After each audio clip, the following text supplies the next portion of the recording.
Everyone, and welcome to day 5 of our first week of public hearings of the Alberta Electoral Boundary Commission.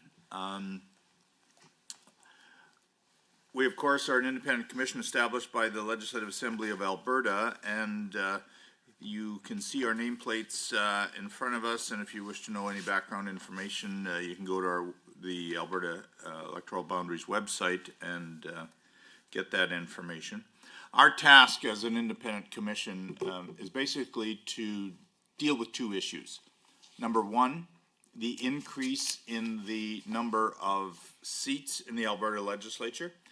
The legislation passed late 2024 increased the number of seats from 87 to 89.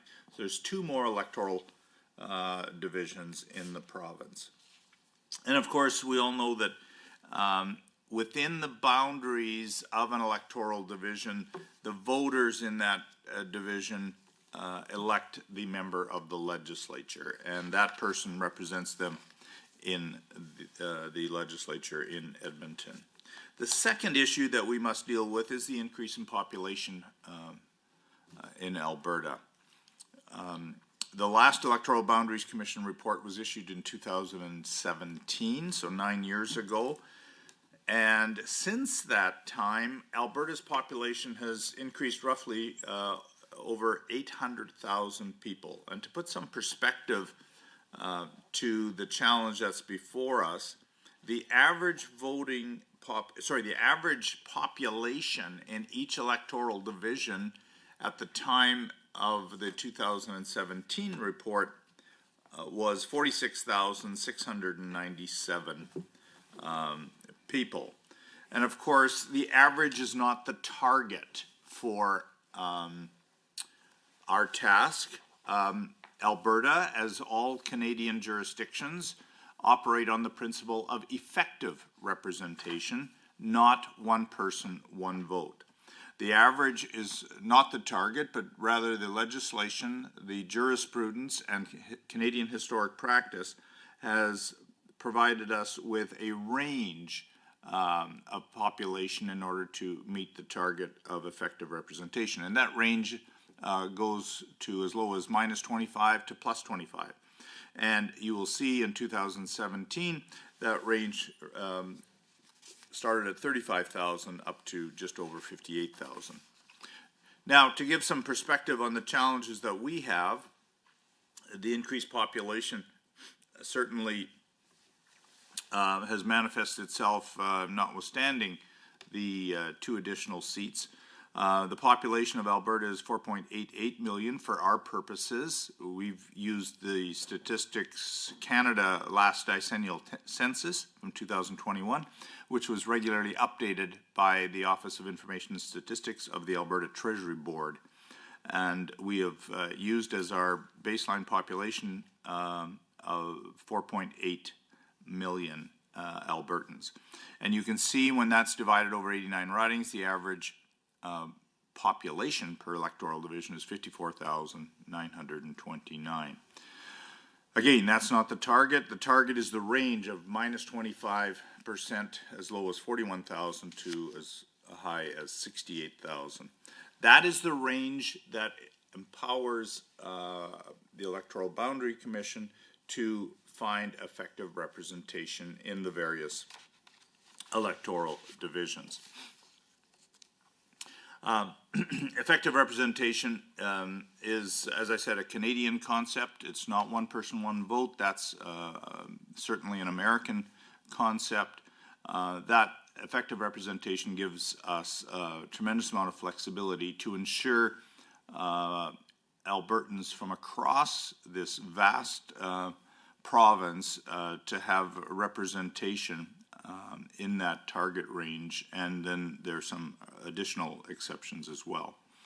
So the Commission was formed in April of last year, and from the time of our formation we have been busy, and we started off by dealing, as I said, and coming to terms with the appropriate population figure for Alberta. that was done early on in our life as a commission, and we received hundreds of submissions, written submissions, from the beginning, and we reviewed those carefully. And then in late May and June, we traveled the province, holding public hearings. We sat in Fort McMurray as far across to Pincher Creek, and from Grand Prairie Peace River to Medicine Hat, and of course the two major metropolitan centers in between. So we got a taste for what Albertans wanted to see in a new electoral map. After we conducted those public hearings, we then worked closely with Alberta Elections and their map people to create a proposed electoral map that provided for effective representation across the province. We then finalized that in the form of an interim report. And that interim report was submitted to the Speaker of the Legislature in late October. And each member of the legislature received a copy of that report. And then we opened up a portal for public hearings. I should advise that in preparing our report, we considered the factors in the legislation. And I won't go over them now, but you can certainly review that in the report. And really, we only have three choices when we redesign electoral boundaries in this province. The first choice is out of our control as a commission. It is the number of seats that are allocated. The legislature has only given us 2 more seats. So we have very little room to move because the margin is only 2 seats. Another tool that we have is to remove seats from less populated areas. And that has been a consistent trend historically in Alberta, and to some degree that's what we have done in this report. We have removed seats from outside of Calgary and Edmonton. And the third option is a very valid and legal and legitimate option, and that is hybrid ridings. And we have tried to focus on certain areas of the cities, all cities, Edmonton, Calgary included, to develop hybrid ridings. So we issued that report in late October, and then we opened up a portal on our website to receive written responses. And we have received over 1,100 responses. And I'm told that is one of the highest number of responses of any legislative commission. So we have heard loud and clear from Albertans. Our goal in this process was to create understandable and clear boundaries and provide for effective representation for Albertans. That portal of public submissions was closed just before Christmas, and now we're in the process of hearing from the public directly. We spent 2.5 days in Calgary earlier this week. We're conducting 2 days of online hearings, yesterday and today. And next week we move to Edmonton to hear public submissions, and we have provided through the online process an ability for Albertans to submit to us even though we're not in their particular communities. The wonders of technology allow us to stay in the big cities during winter, and but I have no doubt that the public has had a chance to respond to us from across the province. So that's where we are today. We've got a full day, and we have we're going to have to limit presentations. And I believe all the presenters were advised that you have about a 6 to 7 minute window and 2 or 3 minutes of interchange with the panel members. So we are strictly adhering to the clock, or we're trying to. And I'll open it up now for our first presenter. Our first presenter is Rob Miyashiro. Please identify yourself and tell us what riding you wish to comment on. Oh, okay. Who's our next? First one I have is... well, let me ask, is Earl Graham present? Okay. Mr. Warner is the first one on the list that's present. Oh, okay. Bob Warner. I know you're probably scheduled to be just after 11, but we have a schedule to adhere to, so if you're able to present, I welcome you to come forward. Or open up your mic, I guess, that's what it is. Sorry, Mr. Warner, please proceed if you're ready.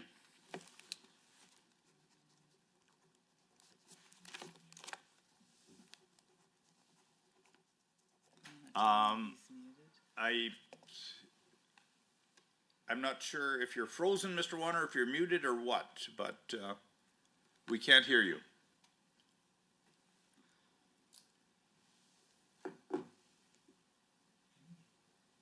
Sorry, just checking. Can somebody give me a thumbs up if you can hear us? I can hear you. Okay. Yeah, so, Okay. Let me try that. Ah, perfect. Mr. Warner, did you hear our comment? Did you hear my comments? Yes, I did. Okay, You just good, so couldn't it's hear not a me. technical problem. Thank you. Please proceed. First of all, thank you for our service to your service to our province. It's a difficult task that you have. I hope that my comments are received with the intention of the Commission's stated goal to ensure effective representation across the province. With the greatest respect, I must point out that the interim report identifies several errors, I would submit, and unsubstantiated statements in the rationale for the Medicine Hat Brooks and Medicine Hat Cypress constituencies, which I would like to address today. On page 70, the report editorially omits that the former Deputy Premier, Jim Horsman, and the former Speaker, Dr. David Carter, along with former Minister Renner and myself, former Speaker, and numerous others, all supported one urban and one hybrid constituency for southeastern Alberta.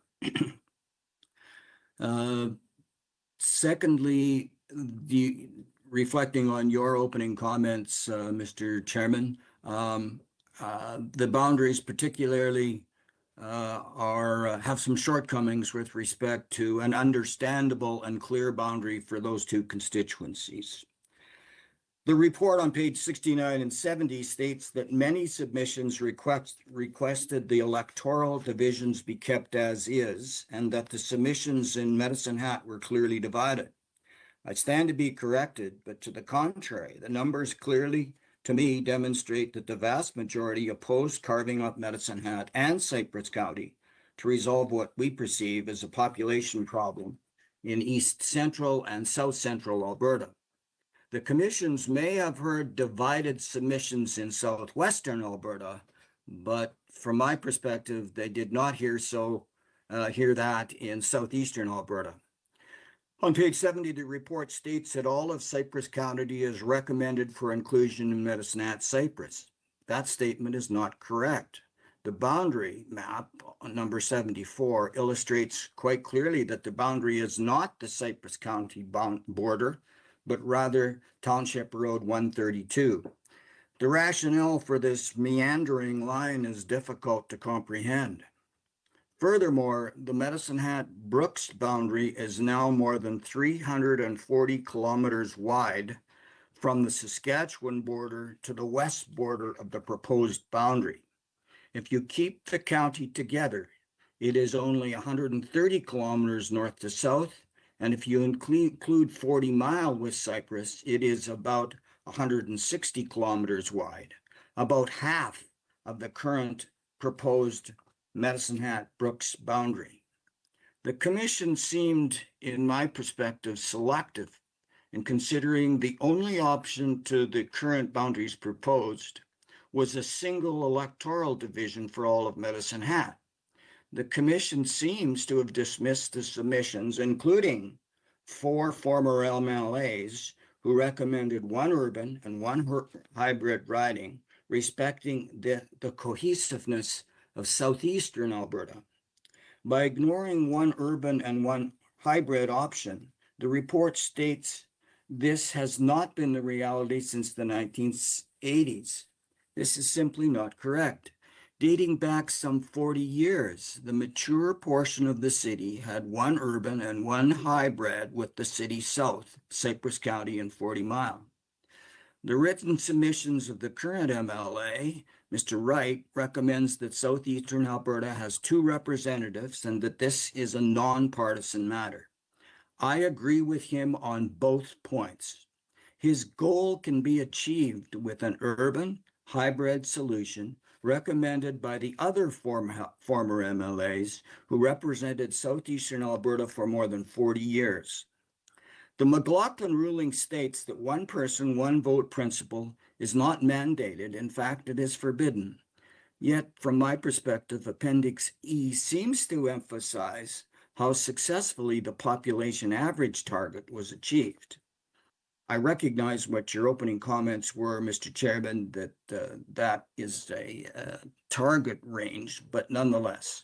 On page 69, the word compromised was used, in my perspective, to cut and paste Medicine Hat and Southeastern Alberta to resolve a population challenge in East and South Central Alberta. Effective representation must be decided equitably. Compromising fairness risks public confidence. Of all the major centers in Alberta, with the possible exception of Airdrie, Medicine Hat is essentially a minority of one that does not have at least one urban seat. Lethbridge and Red Deer have 2. Grand Prairie has 1. Sherwood Park is the dominant urban population with Strathcona County, with its municipal boundaries respected. Spruce Grove and Stony Plain share a common urban boundary. I have re-examined Airdrie more carefully and acknowledged that I was in part error. As I looked at it more closely, I believe that the Airdrie situation has some similarities to Medicine Hat.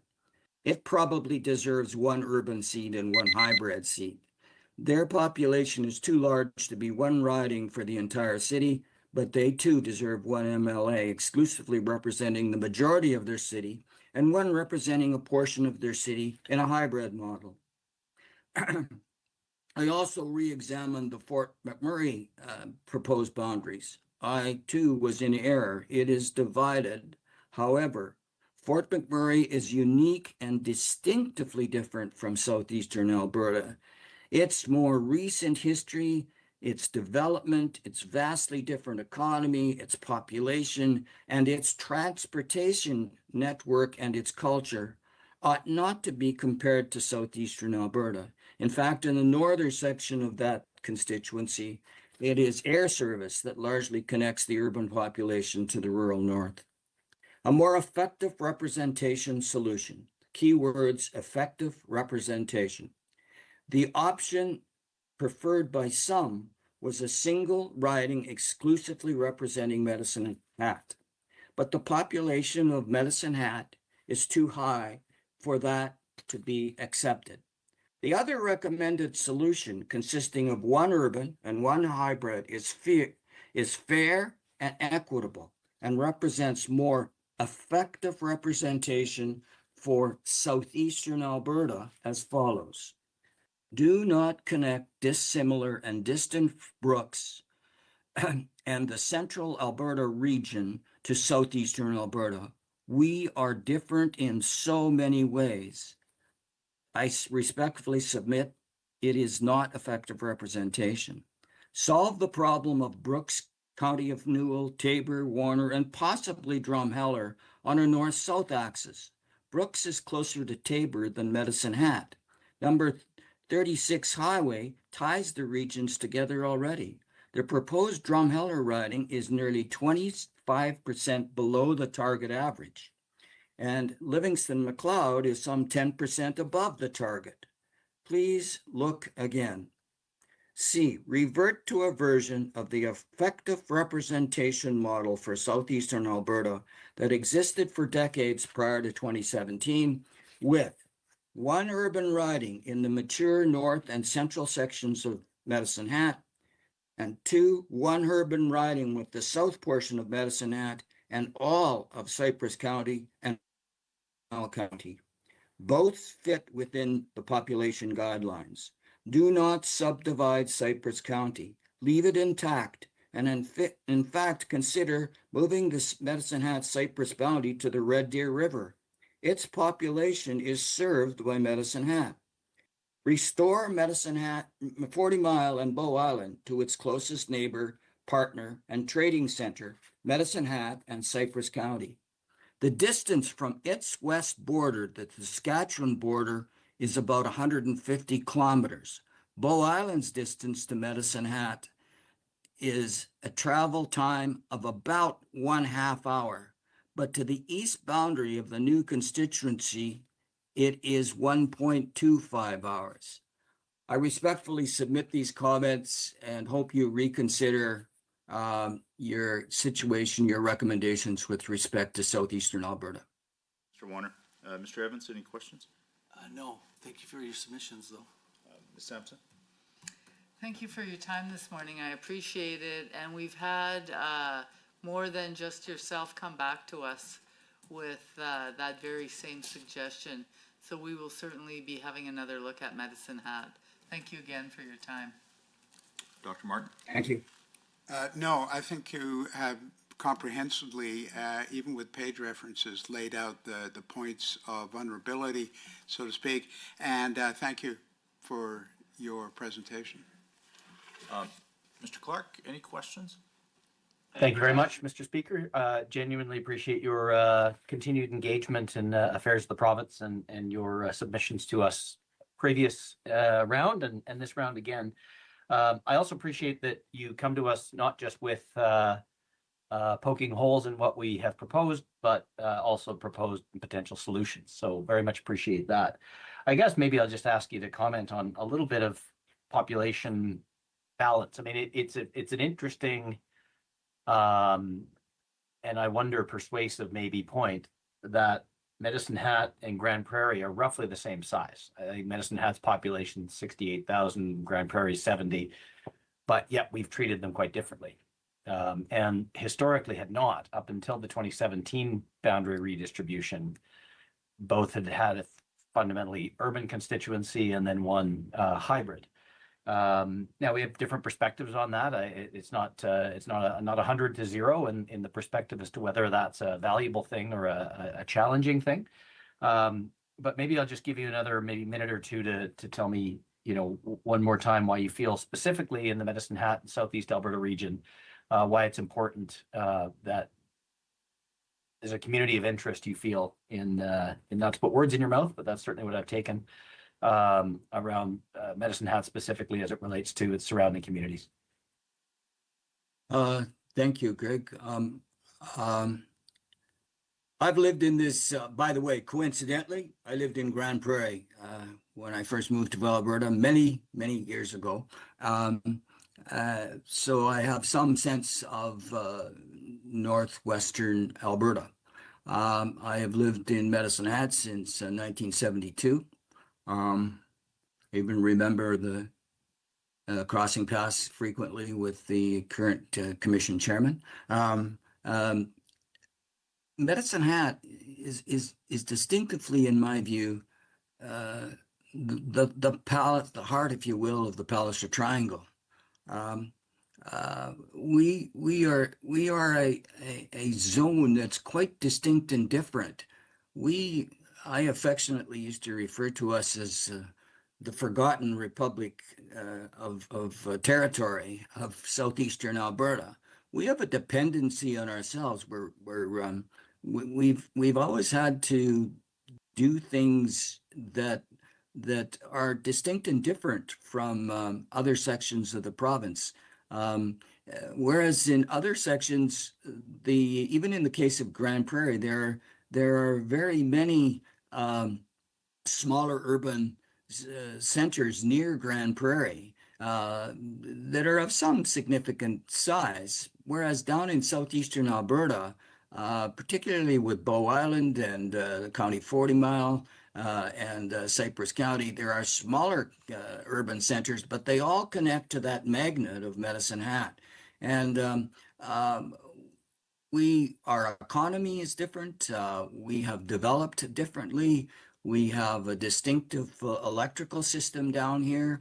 Our the partners that have been formed on an economic alliance include everything except Brooks. It's not a part of that economic. I think it's called it's a new relationship that's been established that includes Bow Island, the counties, both counties, as well as the city, and Red Cliff. And so I we do not have, I think if you ask the vast majority of Medicine Hatters, would they say we have a lot of similarities with our good neighbors in Brooks and central Alberta? They would probably say, no, we more have a connection to Cypress County and 40 Mile and the northern sections of Cypress County. That big boundary, Medicine Hat to Brooks, it's huge. It's almost the size of the ones that are in the far north. And you have other solutions, I respectfully suggest, and that is to respect effective representation and speak to the wishes that you've heard. I think you heard, and I stand to be corrected on the submissions that I read and heard, but I think, Mr. Chairman, you said that Medicine Hat was one of the best well-represented presentations back in June, more than I think you said was in any of the Calgary submissions. I think that spoke about a distinctive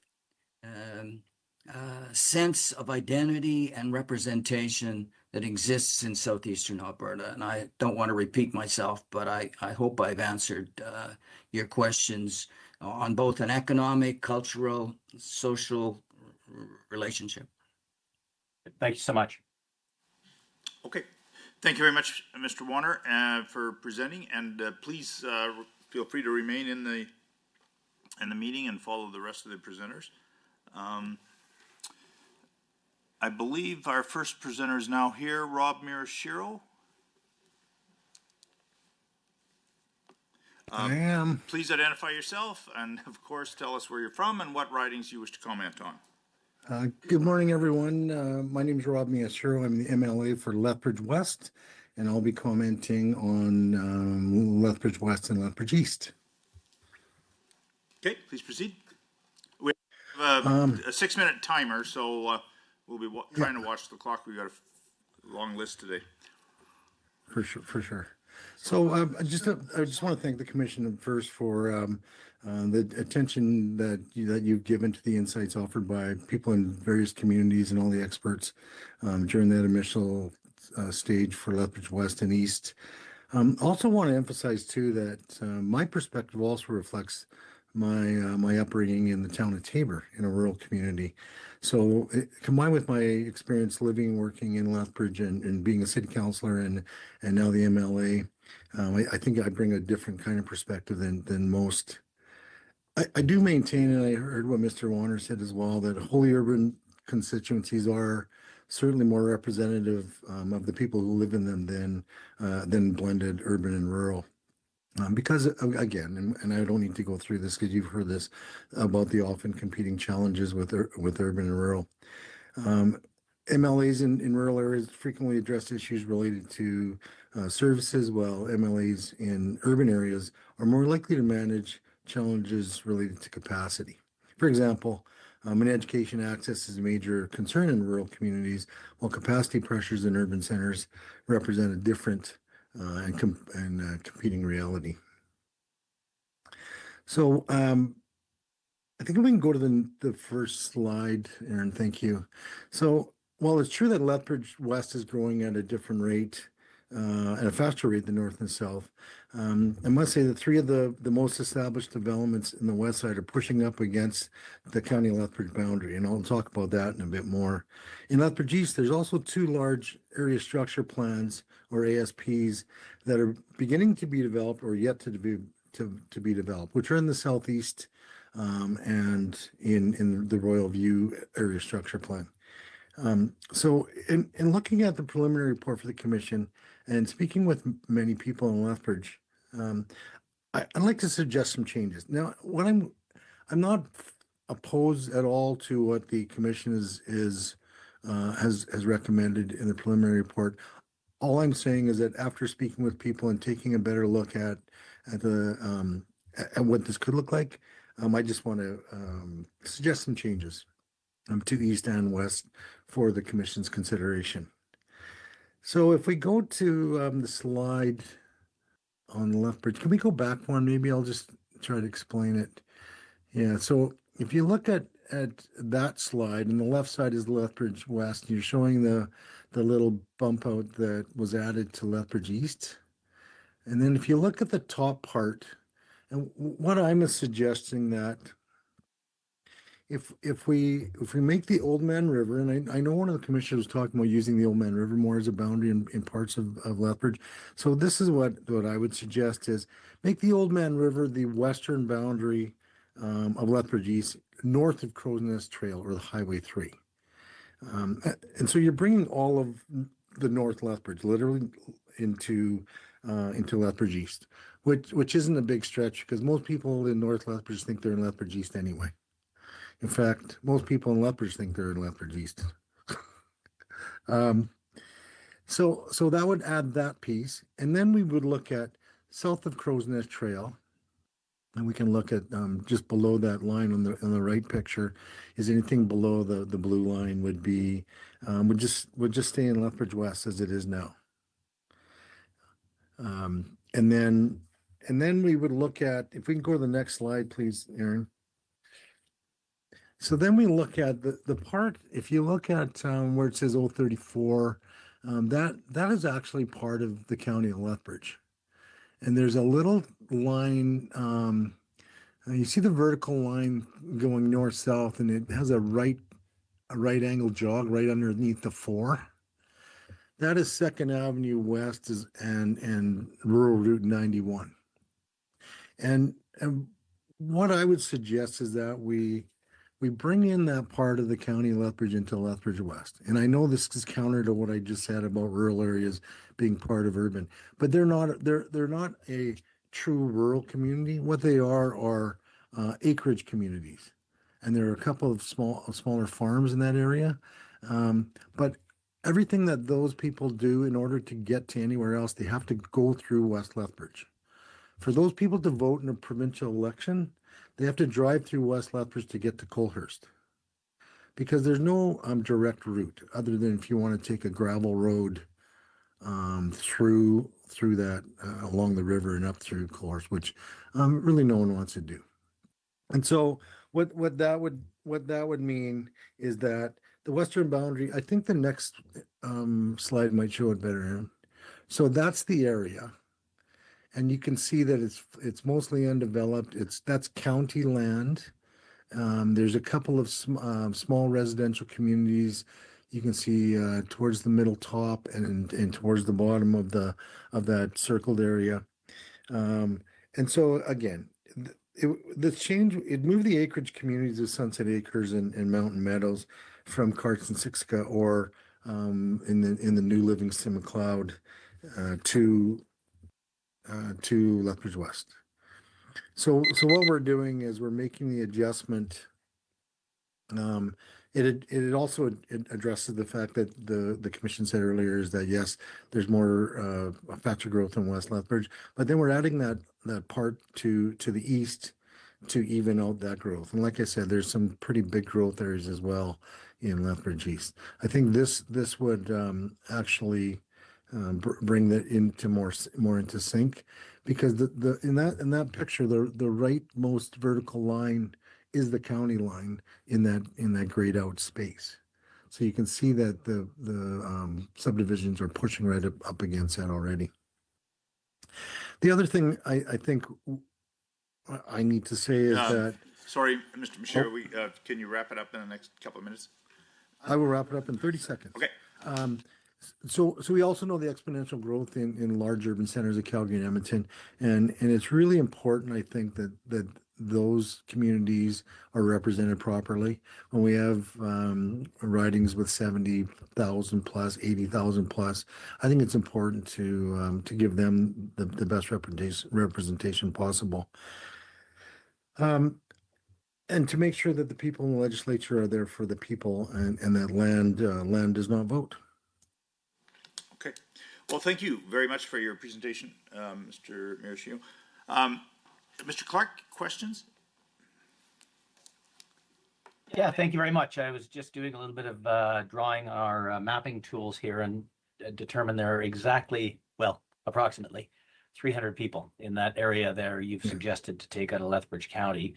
I guess my question is that area there, and so your comments about 13th Street and the more eastern side of the eastern boundary of Lethbridge West, and then using the river as a more logical or natural boundary for Lethbridge East, north of Highway 3, as a one of my only shortcomings is I guess I'm not from Lethbridge, so Right. so I don't know it as well, obviously, as you do, and a couple of my commission colleagues have an unfair advantage on me in knowledge of Lethbridge, so they probably have some thoughts on this as well. Right. But I mean, that seems in terms of our objective of creating understandable boundaries.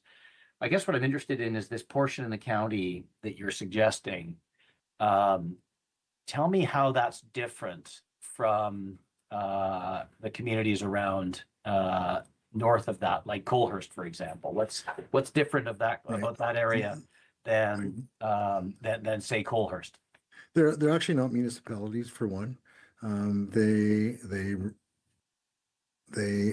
receive most of their just about everything they do is in the city of Lethbridge. And like I said, for them, those people to vote, and let's just even look at that in terms of voting, they have to drive through Lethbridge to get to Colehurst in order to vote.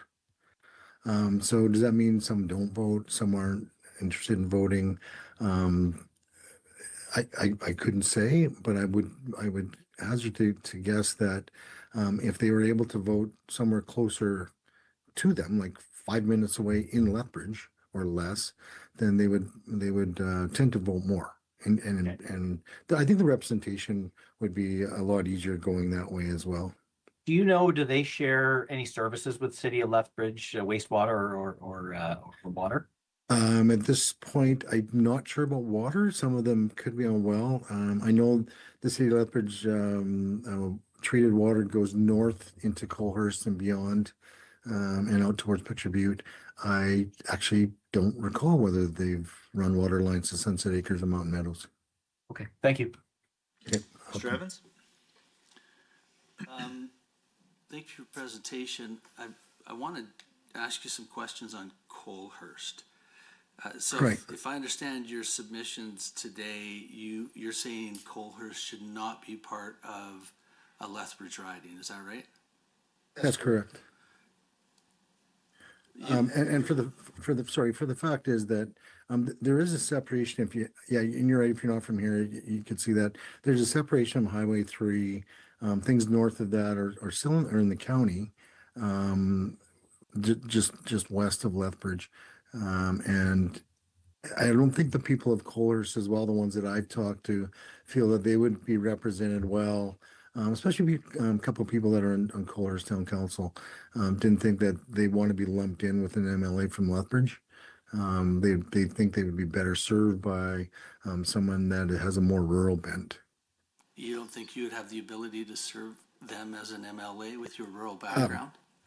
You know, I'm not always going to be there, and I think, I'm sure I could, because I do have that background in a rural community. But if I get hit by a bus tomorrow and there's someone that's Lethbridge centric and really isn't knowledgeable about some rural issues, then perhaps that wouldn't work as well. Okay, thank you. Okay. Ms. Sampson? Thank you for your comments today. It was quite detailed submission. I would just ask that you make sure that it comes into us so we can look at it more closely, because in your descriptions, I'm not sure. I think I've captured it all, but I'm not positive. So if I could have your submission in front of me when we're looking at Lethbridge again, that would be great. I think we sent it in the other day. Aaron, is that correct? Okay. Was the written text sent in as well? No, not the written text, but Hansard will have caught it. Yeah. So, Right. Okay. Thank you. Okay. Dr. Martin? Thank you, and thank you very much for your presentation, and I'm very pleased that you understand the ripple effect of any changes of borders. So I'm very pleased to see that you have been very attentive to some of the domino effects that occur. I wanted to ask you in particular about what you understand to be the growth potential in that far western plot of land that you have suggested may be appropriate to add to your writing. And I'm particularly interested, I mean, growth potential can be, if I may say so, it could be airy-fairy, it could be very tangible and imminent, and I'm much more interested in the latter. Well, so there's two ways to look at growth potential, especially, someone that's been a former city councilor, I can look at it that the development that's pushing up against the county border in the western part of West Lethbridge, it's under the auspices of the city of Lethbridge, obviously. So there's nothing to stop the county from approving a residential development west of the county line, right? And the fact is, if they do that, then it's more likely that they're going to access city wastewater and treated water services than have people use wells and septic fields, right? So then it would in a sense start to amalgamate better with the city of Lethbridge. You can look at that actually in the city of Lethbridge's eastern border, northeast corner that butts up against the counties. The county's developed some an industrial park adjacent to Lethbridge's North Industrial Park. And so what that has meant is that they're using all of Lethbridge's, the city's water and wastewater facilities, as well as an upgraded intersection to accommodate it. So it's the growth potential in there, it depends on the county. However, the city, I don't think it has the ability to annex that land for a number of years, just for the fact that there is some more developable land in West Lethbridge proper, as well as in the southeast and well as the north. Yes, sir. Thank you. Mr. Miyashiro, thank you so much for presenting. We always say that we're very grateful to have people who knock on the doors in the constituency and know the riding come and present. And thank you for giving us solutions. That's helpful at this stage as well. So much appreciated. Please remain and listen in on the other presenters if you can, and we'll proceed to the next presenter. Great, thank you. Thanks for the time. Yeah. Mr. Earl Graham. Good morning.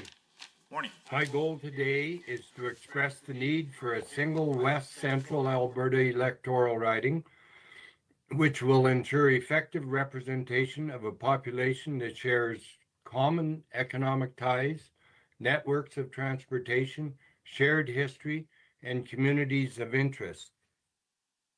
My name is Earl Graham. I'm a lifetime resident of Clearwater County and of the current Rimbey, Rocky Mountain House Sundre constituency. Some background on me: I was 13 years as a counselor for Clearwater County and 3 years as a director on RMA, and I currently serve on 2 provincial boards, 5 volunteer boards, and 3 municipal boards. The proposed constituency of Mountain View Kneehill will not work. It divides Clearwater into 3 separate constituencies. Justification: Clearwater County is tied economically and socially to the West Country and the Rocky Mountains eastern slopes. Industries such as forestry, oil and gas, livestock, agriculture, and tourism are important to the economy of the entire county, whether it's Mountain View, Clearwater. Clearwater is actually a 1-town county, and you've currently got it divided into 3. The town of Rocky Mountain House acts as a central hub for commerce and provincially funded services like hospitals, schools, social services. Strong common ties between Nordegg, Caroline, Rocky, and other rural county residents that are not shared by communities east of Rocky. For example, what does a Rocky resident have in common with someone living in Three Hills? And how would an MLA conceivably represent those distinct interests? In my judgment, you should connect the West Central Alberta Eastern Slopes region into one single constituency. The justification for this, it's a common economy, common geography, municipal relationships, culture, and history connecting the people living in West Central Alberta foothills and the mountains. We have a shared geography. West Central Alberta shares foothills region with Western Mountain View County along Highway 22 currently. The MD of Bighorn all consider themselves to be mountain foothills communities with a common geography. Economic drivers in this region are forestry, forest management zones common west of Rocky and Sundre, expanding tourism to the mountains, have operation bases in Sundre, west of Rocky, oil and gas and gravel extraction. Public land use, similar pressures from Crown land recreation across the eastern slopes. Combination of public land use zones, grazing leases, privately owned land, provincial parks, and national park designations across West Central Alberta. Emergency services. Wildfire management shares common priorities and mutual aid agreements between the municipalities. Search and rescue units are responsible for covering all of Clearwater to the Banff boundary. Policing for Clearwater County, based out of Rocky Mountain House and Sundre, but responsibility for all communities in the county, their responsibility for all communities in the county go as far west as the BC border. Transportation networks. Several provincial highways and major transportation corridors run in a north-south fashion, not the east-west corridors that are created by proposed new boundaries. Rocky Mountain House, Caroline, Sundre are connected by the high-load corridor and Highway 22. Nordegg and communities west of Rocky Mountain House connect by Highway 11 to the east. West Central Alberta Eastern Slopes region is connected by Highway 40 between Highway 1 and in the south and Highway 11 in the north. Highway 93 is not a reliable transportation network between Banff and Jasper for any MLA to travel. As you have noted in the very close past, it was closed this winter at least twice that I know of, and avalanches during the winter. Mutual aid agreements between Sundre, Mountain View County, Clearwater County, and the MD of Bighorn for emergency services and infrastructure. Clearwater County and local residents advocate to their MLA and the provincial government for county-wide infrastructure improvements such as broadband, pipelines, and rural electrification. The history. Rocky Mountain House has been connected to the rest of Clearwater County area since Boundary Commission created the Rocky Mountain House Electoral Division in 1940. Rocky Mountain House and Sundre have both founded as gateways to the west for industry and exploration. Proposed boundary between Lacombe, Rocky Mountain House, and Banff Jasper would put the town of Rocky in a different riding from the site of the Rocky Mountain House National Historic Site, the original fort site, which is located a few kilometers west of town. And to add to that, you have put the dividing line on the river. There's a fair population west of the river. At the way it's currently drawn, they'd be going into the Jasper Banff area, which is not fair to those residents at all.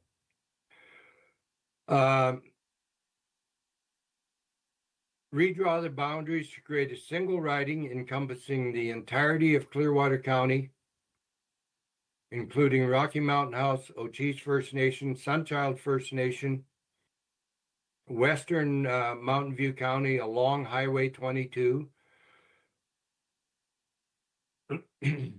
Excuse me.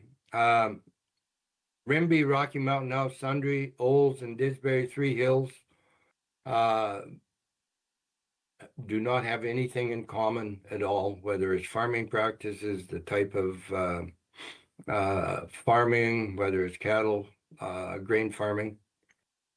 Town of Sundre and Village and former Village of Caroline, the MD of Bighorn, and excluding the town of Canmore and Banff National Park should include, including the Banff town site.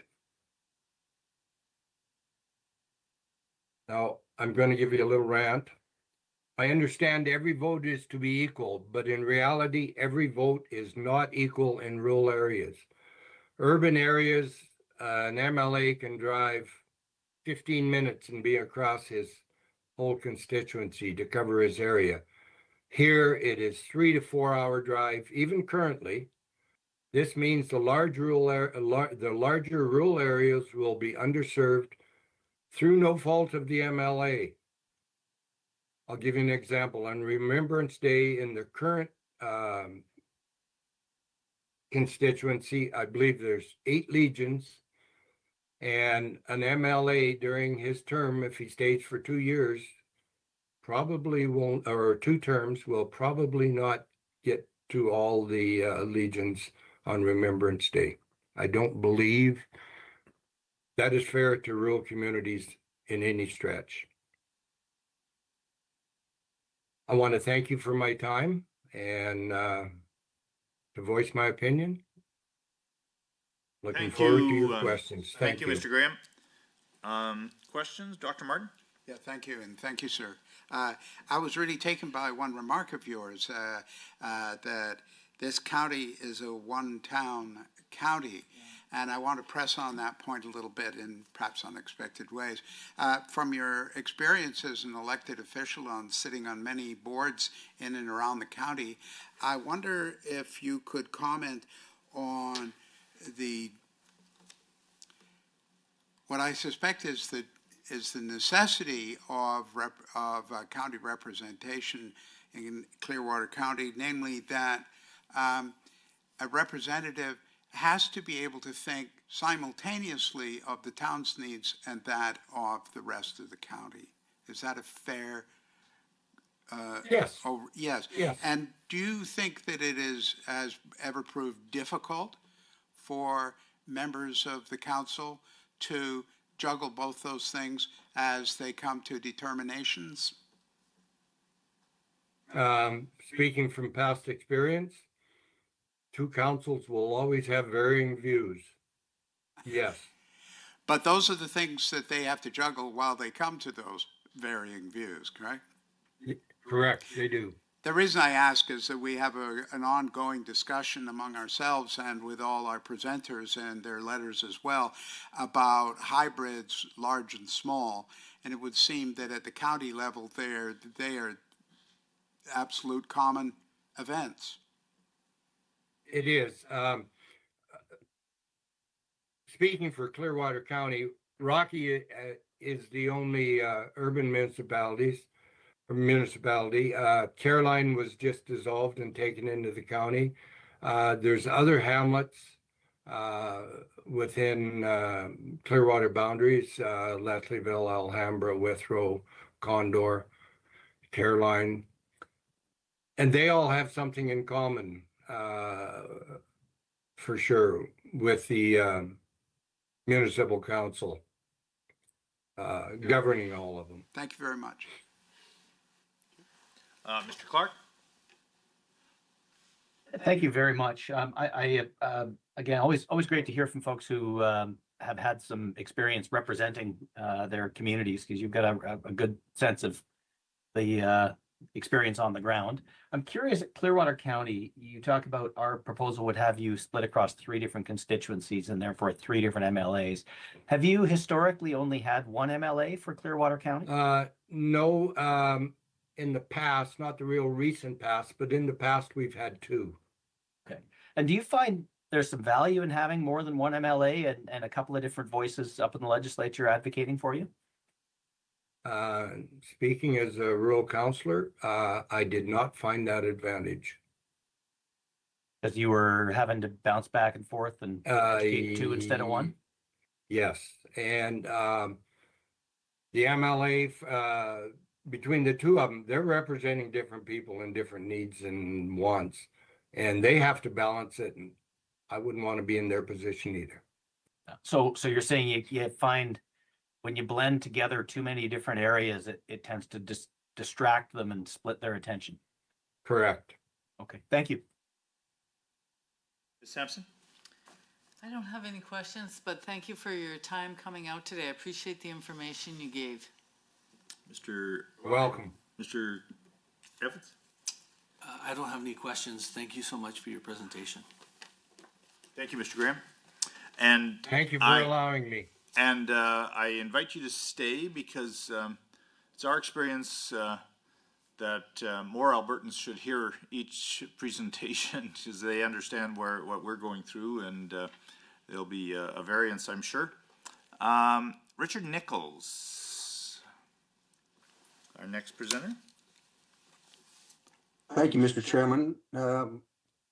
I'd like to thank the Commission for the opportunity to speak today. My name is Richard Nichols, and I live in Okotoks. I'm here to express my strong support for version 2 of the proposed electoral boundary that includes the town of Okotoks. The version that places Okotoks and Diamond Valley together in the constituency, rather than the one that combines Okotoks with Calgary South. My preference is grounded in 3 considerations. First, that Okotoks and Diamond Valley have always been distinct from Calgary in history, culture, and pace of life. 2, that both towns are about to enter a period of accelerated growth with the opening of the new regional water pipeline, and that will require focused representation in the legislature. And 3, through 4 years of interviewing local families as editor of a local monthly magazine and 7 years as a monthly columnist for the local newspaper, the Okotoks Western Wheel, I heard repeatedly that people choose Okotoks precisely because it is not the big city. These points all lead to the same conclusion to me. Okotoks and Diamond Valley form a coherent community of interest, and version 2 reflects that reality far better than a riding that merges Okotoks with Calgary South. Let me elaborate. First of all, a distinct history, culture, and pace of life. Okotoks and Diamond Valley have long been foothills communities with identities shaped by ranching, local business, and a small town rhythm that has endured even as both towns have grown. Their histories are intertwined with each other far more than with Calgary. Residents here have consistently expressed a desire to maintain a distinct community character, one that is neither suburban Calgary nor rural in the traditional sense, but something uniquely in between. That distinction shows up in many ways. It shows up in local governance that emphasizes managed growth, environmental stewardship, and community-driven planning. It shows up in a cultural life built around market programming and recreation that reflect foothills values. And it shows up in everyday expectations of shorter commutes, slower pace, and stronger neighbor-to-neighbor connection. While it is true that many residents of Okotoks and Diamond Valley commute to Calgary, that economic link has never erased the cultural and civic separation between the communities. Okotoks and Diamond Valley have their own priorities, their own rhythms, and their own sense of identity. By contrast, Calgary South is shaped by dense urban development, metropolitan, and large-scale service delivery. By definition, it's part of a big city. Now, these are important issues, but they are fundamentally different from the concerns that dominate civic life in Okotoks and Diamond Valley. A constituency that spans both would inevitably force a representative to balance two very different sets of needs. Let me give you an example. Say the constituency chosen was the one that combined Calgary South and Okotoks. What would happen if down the line the city of Calgary makes an application to annex the town of Okotoks? Not beyond the realm of possibility. Which faction would the representative for that constituency represent? You can't do both. You have to choose one or the other. That division of focus would serve neither community well. Secondly, growth pressures require focused representation. The opening of the new regional water pipeline marks a turning point for both Okotoks and Diamond Valley. For years, water capacity has been the limiting factor in local development. With that constraint lifted, both towns are poised for significant residential and commercial growth. This growth brings opportunities, but also challenges that will be specific to the foothills communities. Infrastructure expansion, including roads, schools, recreational facilities, and utilities. Environmental management, especially around water stewardship and land conservation. Housing pressures and the need to balance affordability with responsible land use. Economic diversification as both towns work to attract new businesses while supporting existing local enterprises. These issues require a representative who understands the nuances of small town growth and who can advocate effectively for the region's needs. They also need a representative who can focus solely on their community's priorities without being distracted by the competing concerns of a large city. If Okotoks were combined with Calgary South, the MLA would be responsible for two very different developmental environments. Calgary South faces its own set of urban challenges, densification, transit planning, and large-scale commercial development. These are not the same issues facing Okotoks and Diamond Valley. Version 2 avoids this conflict by grouping together two communities with shared growth trajectories and similar development pressures. It ensures that the MLA's focus remains on the needs of the foothills region. Third, for 4 years, I served as editor of North Okotoks Living, a family-oriented monthly magazine circulated in the north part of our community. Each issue featured a profile of a local family. Throughout those interviews, I gained a deep understanding of why people choose to live in Okotoks and what they value most about the community. The most common theme, expressed again and again, was the desire to raise children in a place that feels fundamentally different from the big city. Families spoke to me about the slower, more intentional pace of life, the sense of safety and community connection, the ability to know your neighbors and to participate in local events, the balance between access to amenities and preservation of the small town character, and the foothills landscape surrounding the community and the feeling of being close to nature. These values are not incidental. They are central to the identity of Okotoks and Diamond Valley, and they shape residents' expectations of local and provincial representation. A constituency that merges Okotoks and Calgary South would not reflect these lived experiences. Pardon my dog in the background, please. It would place families who deliberately chose a small town environment into a riding dominated by urban concerns that do not align with their priorities. Version 2, by contrast, respects the reasons people choose to live here and ensures that their voices are represented within a constituency that reflects their community identity. Therefore, my conclusion is that version 2 of the proposed Okotoks constituency boundary is the configuration that best aligns with the historical, cultural, and practical realities of the region. Okotoks and Diamond Valley share a distinct identity, face similar development pressures, and are home to residents who value a way of life that is different from that of Calgary. Grouping the two towns together ensures coherent representation and respects the community's long-standing desire to maintain its unique character.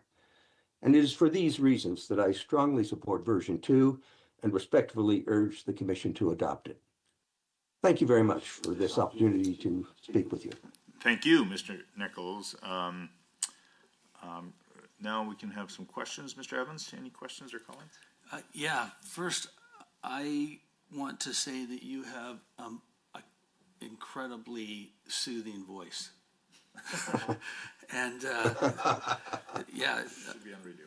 yeah, it should be on radio, it should be on reading, books on tape or whatever. Actually, I do. That doesn't surprise me. My question for you, Mr. Nichols, is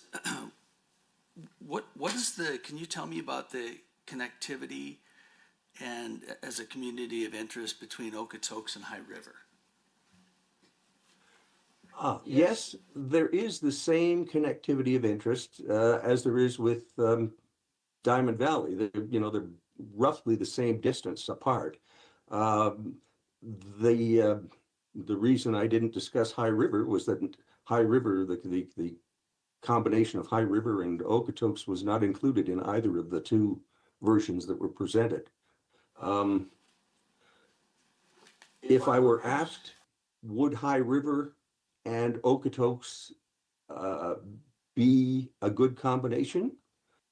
I would probably say it's probably as good as Diamond Valley and Okotoks, no better and no worse. They share a lot of the same characteristics. And if the three were lumped together, would that even be better from your perspective? Probably, but I think the population figures would be too high if that were done. Thank you. Appreciate your answers and hearing your soothing voice. Thank you. Ms. Sampson? Thank you for your presentation today. This is exactly what we were looking for, that people gave us feedback on the options, which was new to us. So they're tough choices. So you've given us stuff to think about. Thank you again. Dr. Martin? No questions. And again, I just echo my colleagues. I know that you built your presentation because you wanted to stress a particular option, option B, and you did that, I think, quite successfully. Thank you. Mr. Evans? Or sorry, Mr. Clark. Mr. Cooper? Thank you. I'll like you echo that as well. And the one piece I picked up on, which I thought was really an interesting point, I hadn't quite heard made previously in the way you made the point. Just because a significant number of, and again, I'm paraphrasing, so please don't let me put words in your mouth, but what I heard was, just because a significant portion of people in our community happen to commute to Calgary doesn't make us Calgary. And we very much have a culturally distinct identity, which you and your fellow Okotokians could probably describe. I've heard there are a number of things to do in Okotoks, my favorite ad campaign of all time. But I guess maybe just very briefly, if you wouldn't mind expanding a bit on how you feel about that cultural difference between Okotoks and Calgary, notwithstanding the fact that there are lots of folks who would commute between the two communities. That's right. First of all, it is a policy of our town council to try to maintain the small town community feel of Okotoks. That is why Okotoks, with a population of over 30,000 people, has never applied to be a city. It wants to be still called a town because it wants to maintain that small town image. Now, this is, it's going to be harder as the population increases, and the population is going to increase very much over the next 10, 20 years. But there are things that happen here in Okotoks that bring the community together. I will just mention two. One is the annual Light Up Okotoks Festival, which takes place in the middle of November. And it is an occasion where people gather in the town square, which is right in the center of Okotoks. And there's a big, huge pine tree that is planted right in the middle of that square. It's a living tree, and it's covered with Christmas lights. And every November 15th, 16th, 17th, around there, the town gathers in an evening and they have the lighting of that Christmas tree. And there are booths set up all along the main street, Elizabeth Street here in Okotoks, where people can buy food, vendors of jewelry and soaps and, you know, how those markets work, sell their wares there. Local charities have booths set up to explain what their services to the community are and accept donations. And that is something that you can't do in a big city. You can attempt it, but you can't do it with the intimacy that you can do in a smaller community.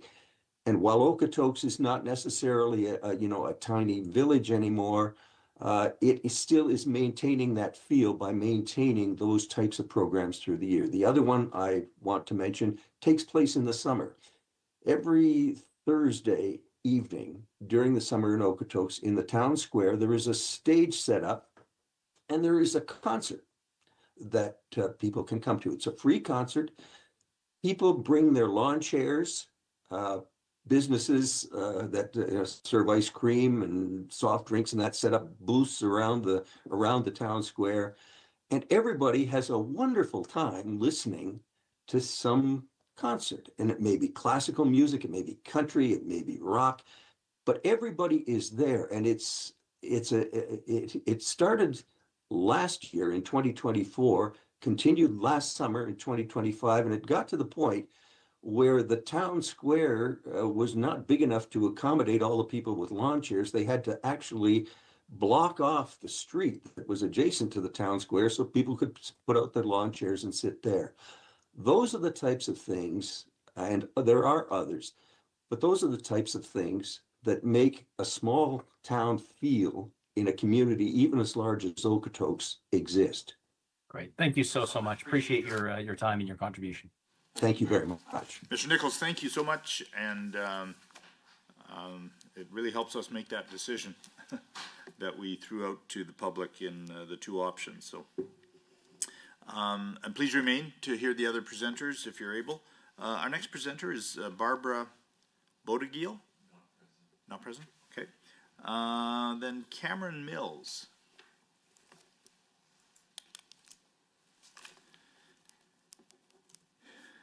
Thank you very much. Am I able to share a PowerPoint presentation? Send it to Aaron, and he'll be able to operate it. Okay. Sorry about that. My apologies. Do you want to maybe skip to the next person and I'll get that done? Okay. Yeah. Okay. We can. Jenny Malhalf. Good morning. Morning. How are you guys this morning? We are great, and we are happy to hear you 5 minutes earlier than scheduled. Excellent. That means I can get to my bulls to the vet a little bit sooner, so it sounds great. Did you just want me to start then? Yes, Sorry, please. Yeah, identify where you're from and what ridings you wish to comment on. Excellent. Thank you. My name is Jenny Melhoff, and I have lived and worked in Clearwater County, which is within the Rimbey Rocky Mountain House Sundre constituency for over 20 years. I am a ranching mom of 4 and work in emergency services in this community, and I have also had the privilege of serving on the municipal council, so have a unique understanding of how this community interacts with the provincial government. I'm here to express the need for a single West Central Alberta electoral riding represented by one MLA, reflecting how our region actually functions economically, geographically, historically, and how it actually operates. Clearwater County must remain whole. It is a one-town county with Rocky Mountain House serving as the regional hub for healthcare, education, policing, and social services. The residents of Nordegg, Caroline, and rural Clearwater shape strong economic and social ties rooted in the West Country and the Rocky Mountains. These communities have far more in common with each other than the communities east of Rocky Mountain House, and dividing them would weaken their representation. Allow me to offer an example. My children are 40 minutes from Rocky Mountain House, but go to school there. Splitting the riding would separate the representative that I vote for from the one that represents where all of our services are. More broadly, West Central Alberta and the Eastern Slopes operate as a single community of interest. We share the same foothills and mountains geography, weather patterns, and access challenges, as well as common economic drivers such as forestry, oil and gas, agriculture, construction, and a growing mountain tourism industry. From an emergency services perspective, the value of a single MLA is critical. Wildfire response, search and rescue, policing, and EMS already function across municipal and park boundaries through mutual aid agreements. Search and rescue coverage extends from Clearwater County to the Banff boundary, and policing is based out of Rocky Mountain House, serving communities to the BC border. A single MLA provides clear accountability, consistent advocacy, and faster coordination during emergencies, rather than splitting responsibilities between multiple MLA offices. Our transportation corridors reinforce this reality. Highways are the routes used for commerce, emergency response, and MLA travel. Proposed east-west boundaries ignore how people and services move on the ground. For an example, Highway 93 in particular is frequently closed in the winter and cannot function as a reliable corridor. And in fact, 93 has been the most closed this year out of any other season. Even though the rest of the province isn't seeing the snow, those mountains sure are, which will be great to have a good snowpack and hopefully a good runoff for the waterways. Historically, Rocky Mountain House has been connected to the rest of Clearwater County since the electoral division was created in 1940. Rocky and Sundre were founded as gateways to the west, and separating Rocky Mountain House from the Rocky Mountain Historic Site undermines both history and identity. The ideal outcome is one West Central Alberta riding with one MLA representing all of Clearwater County, Western Mountain View County, including Sundre and Cremona, and the MD of Bighorn, excluding Canmore, and Banff Natural Park, including the town of Banff. A single MLA ensures coherent representation, effective emergency advocacy, and a strong voice for communities that truly do belong together. Thank you so much for your time, and I'm happy to take any of your questions. Well, thank you, Ms. Melhoff. And thank you for taking the time to present. I sense you do not have a lot of time on your hands given your background. Dr. Martin. Thank you very much. Yes, you do seem very busy, and I'm really appreciative of you taking time out to speak with us.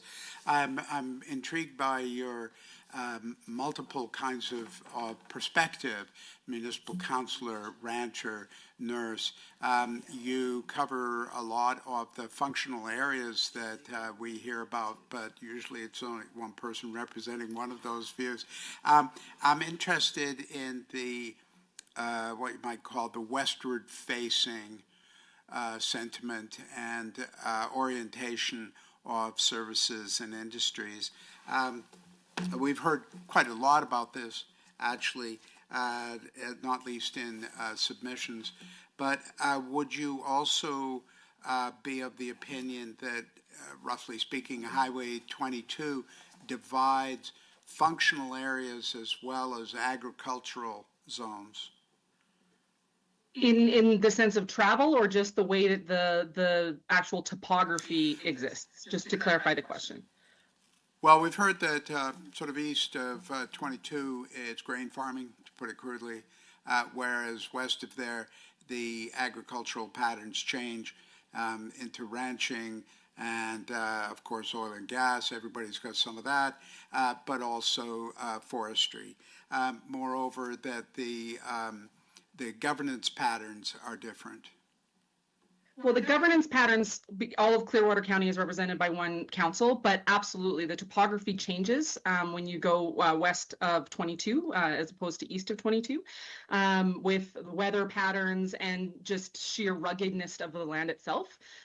So definitely it's more of a ranch-based environment. With the weather pattern changes, there are some mixed use agriculture there now as well, but definitely a different form of agriculture east of 22 than west of 22. Thank you very much. Sampson? In the changes that we put forward, we talked about the possibility or the consideration of Nordegg tying into the mountain parks. Can you expand on that, your thoughts on that area? Absolutely. So in particular, if you ask the communities of Nordegg if they would, if they themselves identify with the other mountain parks, they would tell you unequivocally they do not.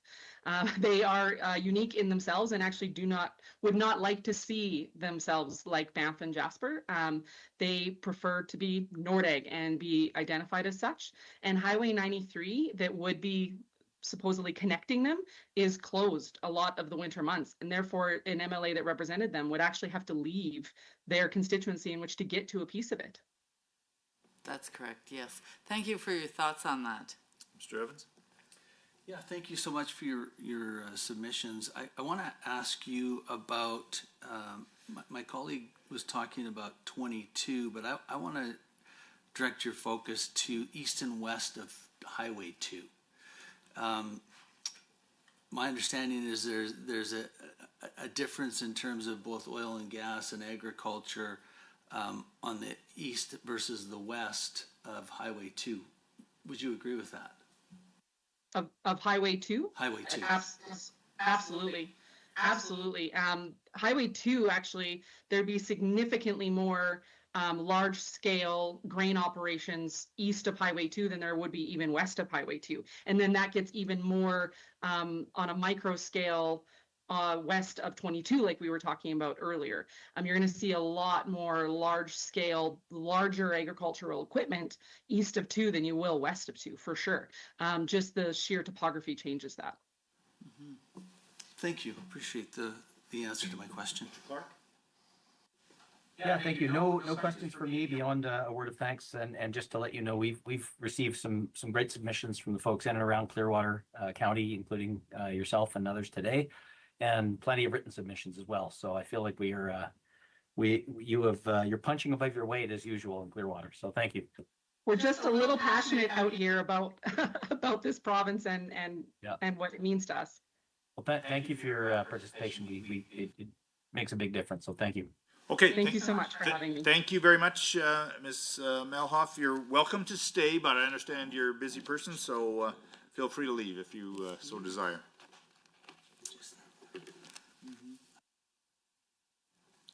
Okay, now Cameron Mills.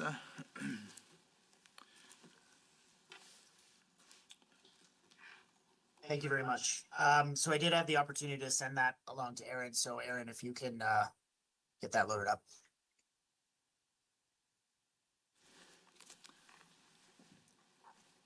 So thank you again for the opportunity to speak to the commission. So I had the opportunity to speak during the original round of meetings down in Lethbridge. I'm a resident of Lethbridge.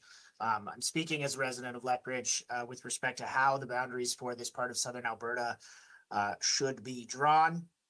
And specifically, Aaron, if you can move to the next slide, the presentation here and the letter that I'd submitted responds directly to the commission's request for further analysis on hybrid urban-rural electoral divisions in southern Alberta. So in the interim 2025 report, the commission rightly identified these divisions as conceptually strong and structurally coherent, but noted that additional work was required to demonstrate the integrated economics of the agri-food industry in the region. And the purpose of this presentation is to provide that work by showing that what is being proposed electorally already by myself already exists economically, institutionally, and operationally. Next slide.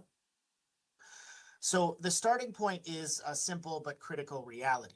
Lethbridge is the urban anchor of the largest agri-food corridor in Alberta.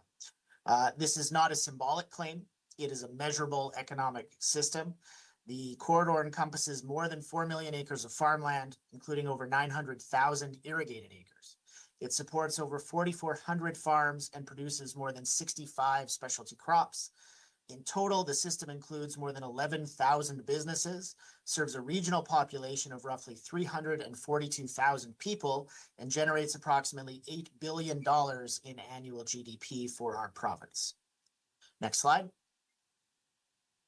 So unsurprisingly, agriculture and ag-related industries account for nearly 20% of the region's total GDP, making it the single largest economic sector anchored in Lethbridge. This integration is also visible in daily movement patterns. More than 20,000 people commute into Lethbridge each day, increasing the city's daytime working age population by roughly 25%. And that figure is in fact increased when you consider the number of folks that commute out of Lethbridge into the surrounding regions, such as myself. Post-secondary institutions in Lethbridge are deliberately structured to supply skilled labor for agribusiness, while professional services, financial, veterinary, marketing, logistics, are centrally located in the city to serve rural producers. Ask any bank manager in the city to list their most important clients. They're going to list farmers, feedlot operators, farm implement dealers, etc.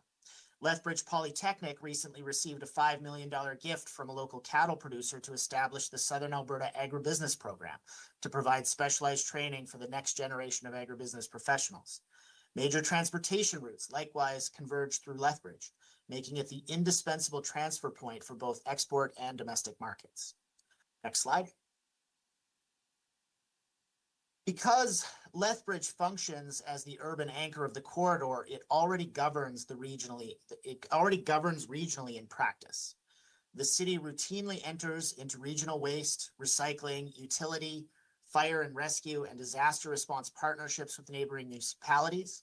It has secured significant funding for region-serving infrastructure, such as the $25 million provincial contribution to the Agri-Food Hub and Trade Center. It leads the regional economic initiatives like Canada's Premier Food Corridor, coordinates regional physician recruitment. The City of Lethbridge even takes formal policy positions at the council level, such as opposition to coal mining projects that extend hundreds of kilometers beyond the city boundaries. In short, Lethbridge already acts as a regional authority, even though its electoral structure does not formally recognize this role, which limits the capacity of the city to effectively represent its interests at the provincial level. Next slide. So this regional role is not only recognized locally, it is consistently, in fact, relied on by the province of Alberta in its governance. If you track provincial capital investment patterns, they clearly already treat Lethbridge as the institutional and infrastructural anchor for Southern Alberta. This includes major funding for the Chinook Regional Hospital, the Agri-Food Hub and Trade Center, the University of Lethbridge's Rural Medical Education Training Center, the dialysis modernization upgrades at the regional hospital in 2025, the water treatment infrastructure, which serves the surrounding region, and including the value-added agricultural industry, and that list goes on. These are clearly not city-only investments that the province is making. They are regional investments routed through Lethbridge because the province already understands the region as a single integrated system. Next slide. Dividing the city of Lethbridge into 4 urban rural hybrid electoral divisions would not create a new regional structure. It would simply formalize the one that already governs Southern Alberta in practice. In reality, Lethbridge functions as the command center of a single agri-food system where rural production and urban processing, research, logistics, and export activity operate as one integrated whole. In reality, labor markets, healthcare, emergency services, and transportation networks already cross municipal boundaries daily. And in reality, provincial policy and investment decisions already treat the region as unified. Hybrid electoral divisions, in the case of Lethbridge and Southern Alberta specifically, would therefore align representation with reality, bringing de jure structure into line with de facto governance. Next slide. So thank you for the opportunity to provide the additional analysis, and I welcome any questions and appreciate the Commission's careful consideration of how electoral boundaries can best reflect the lived economic and institutional realities of Southern Alberta. Thank you, Mr. Mills, for that very succinct presentation and for following up on what you presented the first night we held a public hearing. Mr. Clark, any questions or comments of Mr. Mills? Yeah, thank you very much. I think the timing of your presentation is really good because we just heard from some folks from Clearwater County and earlier today also Clearwater County. Their point is rural Alberta, it's important to keep like with like. We got to kind of keep the folks who have similar interests all together. And there's a value in having a single MLA that really focuses in on the issues that are specific to their area. Just curious whether you think that's not the correct perspective. So I would suggest that having an MLA provide representation that's specific to the issues is very important. But then I think the question becomes, what are the issues, right? And so I understand that the hybrid model may not be appropriate for, say, the Okotoks region or certain other areas, but Lethbridge and this particular region is a little bit different. So what are the key issues that are in the news for this region? What are the key issues that affect what the province does in this region? I would argue that if I've got a kid graduating high school and I live Picture Butte, and my son is attending the University of Lethbridge. He's not attending the University of Picture Butte. We recognize that Lethbridge is the region, the university for the region, as is Lethbridge Polytechnic on the college side. If I get injured and I need to go to the hospital, I'm going into Chinook Regional Hospital. It's right in the name, right? It is the region. It is the hospital for the entire region. Hospital and healthcare is the #1 issue in Alberta in terms of the overall spend. If you look at the Alberta provincial budget, health is #1. Why wouldn't I want my MLA to have some representation where my healthcare is delivered, right? I've got transportation corridors. Water is a huge issue down here. Water treatment is all done at the city of Lethbridge. So if I'm living outside the city of Lethbridge and the province is looking at funding water expansion and the ability for me to either access water for my business or access water for my home, it ultimately is routed through the city of Lethbridge, where I have no representation, right? So I would want my local MLA to also have the ability to affect where the investment is happening at the provincial level. That expands beyond if you look at every single issue that the province directly gets involved in terms of how they spend their money and how they operate, at the end of the day in Southern Alberta, it all flows through that. So I guess I'm curious. You talked about the economy and the economy of the region. By that logic, the economy of Calgary relies significantly on downtown Calgary or Edmonton or any of the larger cities. But we don't generally draw a wagon wheel where we have multiple constituencies pointing into the inner city of Calgary. We recognize neighborhoods. Same thing with Red Deer. Red Deer's 2 constituencies. Would you advocate that we build a wagon wheel in Calgary and we hybridize Red Deer? Oh, I believe that, Calgary's issues, the difference between, someone who is in one riding in Calgary versus another riding in Calgary, there's enough cross-contamination between those 2 districts that you don't really need to see that sort of wagon wheel approach to recognize that someone who's advocating for a riding in South Calgary obviously has, some impact in the downtown as well, because it's not like anyone pretends that a hospital in downtown Calgary doesn't somehow serve the rest of Calgary.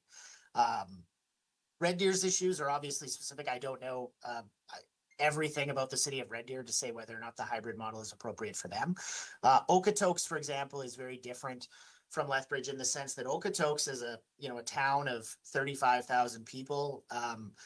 They have Black Diamond, for example, has its own hospital. So the regional hospital program within Okotoks, if I'm in Okotoks and I need to take my kid to the emergency room, I go to Black Diamond, right? So there's representation there. We're talking in this very commission meeting about putting those 2 districts together. So it makes sense. Southern Alberta is, the crossing of economic realities exists everywhere. That's obvious. But in Lethbridge, it's massively more apparent, right? The entire region is driven on this hub and spoke model of centering around Lethbridge. It's all based out of Lethbridge. All of the financial services are in Lethbridge. All of the investment for major infrastructures in Lethbridge, and all of that spills out to the region. And so from my perspective, I would want my representative to have the ability to speak to issues that are regional at level, because I already have local representation, right? As a member, as a resident of the city of Lethbridge, I have someone to represent my interests that are local, that are specific. That's what my council does, and they do a great job of it. But I do believe that the city of Lethbridge has a very keen interest in, for example, the mining impacting the waterways that ultimately affect the Old Man River. So that's something that's happening outside of Lethbridge that's impacting within Lethbridge at a very significant level. And our local MLA, Mr. Miyashiro, has spoken extensively about that issue, and I'm glad he does. But I also think it would be better if he had some authority or some interest in that area so that he could speak directly to the issue where it's happening, because that connection between the 2 is so readily apparent down here. And so I think I'm sorry, I'll just sorry, and apologies to jump in, but I just want to ask one more thing, and I want to press you a little bit, because what I've heard is intellectually kind of inconsistent, right? So on one hand, Picture Butte and Lethbridge should be together because there's a regional interest and a commonality. But on the other hand, well, South Calgary is actually different than downtown Calgary, even though they both have an interest in healthcare. Okotoks is different because, well, that's a little different. But Picture Butte, Colehurst, Coaldale, Lethbridge County, those places, their interests are the same, even though those places don't have transit, whereas Lethbridge does. They don't deal with the same kind of, say, homelessness type issues that Lethbridge does, and those sort of larger urban type city issues. So I just want to press you a little bit on that, because I'm not sort of hearing a consistency in argument between different parts of the province. Well, I think I am being consistent. Again, my point is that the difference between each individual riding needs to be considered on its own merits. And the reality is that the merits of the argument to say that water distribution in southern Alberta is centered around Lethbridge is specific to Lethbridge, right? So why would we compare that to Calgary, South Calgary, and downtown Calgary when that's a totally different system, because you already have one local representative or one group of local representatives that cover that entire region in terms of the local city council, right? Lethbridge doesn't have that. You're not voting in Picture Butte for someone who manages the Lethbridge water system at the local level. So that's where the province, who generally funds oftentimes half these capital projects, can provide that input for those stakeholders. Thanks so much. Thank you. You're welcome. Ms. Sampson, any questions? Yes, I do. And thank you for your presentation today and the detail. And I want to share with you that we've had lots of input on Lethbridge, and both ways, divided into hybrids or stay as it is. And I must say, when you give us your presentation on the successes you've had in the agri-food industry, you are doing exceedingly well, with Lethbridge staying historically the same, with 2 divisions of electoral divisions staying in an urban setting. And it seems to work really well. So yes, you have a compelling argument, but I say, when we're tasked to provide clear, distinct boundaries that residents recognize and follow, and it's working well and it's historically well, why would I change it? Right. So that ignores the reality that anything could be better, right? To say that something is good, so we shouldn't chase great. I don't believe in that at all. So I think the province has massively more potential than it is achieving right now. And I think that utilizing the province or the structure of the provincial elected officials and these ridings would help us reach another level so that we could compete in the agri-food industry with the Idahos of the world and the other jurisdictions, which, while we're having success, other jurisdictions are outperforming us. And so while it is true that we've had economic growth down here with respect to the agri-food development industry, we are starting to run into concerns. So with respect to that industry specifically, and I mentioned this briefly in my presentation previously, but one of the issues we have is that something like 97% of the water rights within this region are held by rural areas, but 100% of the water production capacity is done in the city of Lethbridge. And so you've got this balance between water licensing and regulatory requirements and the realities of production capacity, where you're talking about $500 million investments, which obviously small towns and counties aren't able to make. So that's where, we've had some growth, but we're starting to run into those challenges precisely because we've got interjurisdictional issues, which the province could do a better job of helping us get over if the MLAs were representing across these local boundary lines. Thank you very much. You're very welcome. Mr. Evans? Yeah, Mr. Mills, thank you for your presentation today and your previous presentation. My takeaway from both presentations and the strength that you're talking about is an increase or a constant, I'm going to say an increase in representation of Lethbridge and the Lethbridge region in Edmonton. Is that fair? I think it's, I think I wouldn't say it's an increase, certainly not from a sense of volume. But I think that it's about properly aligning representation in our region relative to the issues. And so while I understand that there's no single system which is going to work perfectly, if you look at the issues within our region, they are almost exclusively cross-jurisdictional, right? They are healthcare delivery. Let me which interrupt you for just a minute, Mr. Mills. So, as it currently sits with 2 MLAs from Lethbridge, you have 2 MLAs that are going to be able to represent, for example, Lethbridge interests on a water issue. The surrounding MLAs in the electoral districts around Lethbridge may not be interested in that issue and may not be therefore in Edmonton representing that issue. In terms of accepting that Lethbridge is an anchor, an economic anchor, and having 4 MLAs tied to it, you would increase or concentrate your representation strength in Edmonton on a single issue. Is that what you're suggesting? That's potentially true.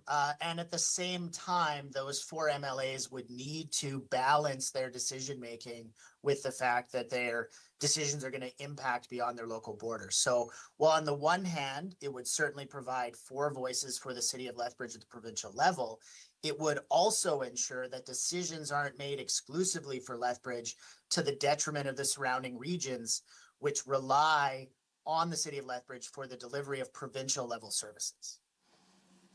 Okay, thank you very much for answering my question. Dr. Martin? Thank you. Mr. Mills, I was particularly taken by the sweeping number of themes of as you survey the economic geography of the entire region. But I want to focus particularly on your mention of commuters. Because it seems like a large number, 20,700 commuters daily coming in to Lethbridge and going home at night, one presumes. How do you collect that data, if I may be technical about it? And are those short commutes or long commutes? Are they from the north? Are they from the east, from the south? What can you characterize this a bit further? Great. So that actually comes from a report published by the city of, the Economic Development Lethbridge, which is an arm's length organization operated by the city of Lethbridge in an economic development capacity. I believe those are 2025 numbers. And the data that they capture from within the region extends to the west as far as Pincher Creek, to the south down to the border, to the east, I believe, as far as Bow Island, as well as to the north. So it is obviously within a region. Now, obviously, a greater number of commuters are going to be within a short, just using logic. I'm sure that there are more people commuting 15 minutes than 50. But generally speaking, you do find that broader extension. And the interesting thing is that the number is 25% increase because you have 105,000 people of working age population within Lethbridge during the day compared to 85,000 people living here. So it's a 20,000 person increase. But that also doesn't take into account that 85,000 number. There are people that leave Lethbridge to work in the surrounding area. I do that, for example. So I live in Lethbridge and work in Coldale. So that number, that 25% increase is likely conservative in terms of the daily number of, or that 25% increase could be as high as 30%. Thank you very much. You're welcome. Mr. Mills, thank you for following up from your original presentation. And as you know, you presented, I recall distinctly, at about 9:45 the evening we were sitting in Lethbridge. It was a long evening. And you certainly caught the attention of the commission in your presentation and in the theoretical aspect of it. In your exchange with Mr. Clark, of course, central planning loves one-size-fits-all type solutions. Right. And so effective representation is can be an ambiguous term that adjusts for regions, geography, everything. You're recommending wholesale surgery to a challenge that we as a commission have. Now, let me give you some background. our concern, we only received 2 more electoral divisions in our mandate. And so it's really simple to just say, okay, one seat's got to go to Calgary, one seat's got to go to Edmonton because of the vast population increase. But there's more to it. We reluctantly have taken seats, and we knew that this was coming, out of the province outside of Calgary and Edmonton. And that is very controversial for those, and if you may have heard a presentation or two from Clearwater this morning, that's part of what we did, and we're getting some criticism on that. We took a riding out of the north. We've received tremendous pushback for taking a riding out of the north. So our province-wide concern is avoiding doing things to avoid eliminating rural ridings. You didn't comment on what I see as one of the advantages of your proposal is that, and you didn't say it today, but as I recall the last time around, your theory would basically create a southern band of 6 seriously hybrid ridings, whereas now we have 7 and maybe a fraction. Yes. But that is drastic surgery. Of course. But if not now, then when, right? So I would argue that doing what is easy is not necessarily what is good, right? The mandate of the commission is to attack this issue in a wholesale way and to analyze and to be analytical and to think about what's best and not rely on what's easy to make that decision. I think I've made very clear arguments. I haven't heard any significant pushback to the validity of those arguments when I've read, from folks opposing them. And even in the commission's report, it seems to me that the reluctance to seriously pursue the model is based on the volume of the people speaking against the issue rather than the caliber of the arguments presented by folks speaking against the proposal, which may be political in nature. And I'm not attacking this from a political basis. I'm not a member of a political party. Like that's not my issue. My issue is about saying I want to live in a province that is governed the most effectively possible. And I want to achieve the potential of my region. I want to achieve the potential of my province. I want the province of Alberta to be the most successful province in Canada, and I want Southern Alberta to be a big part of that. And I believe fundamentally that governing the Southern Alberta region this way, specific to Southern Alberta, is the correct approach. Whether or not this model applies correctly to Calgary or Okotoks or Red Deer really isn't up to me to decide. I'm not an expert in those areas, but I am an expert in what's going on down here. And I believe wholeheartedly that this is the correct way to do that. The advantage of it is fundamentally that it does free up an additional seat to address some of the significant challenges that the commission has in dealing with population increases in Calgary and Edmonton. And I think that's beneficial.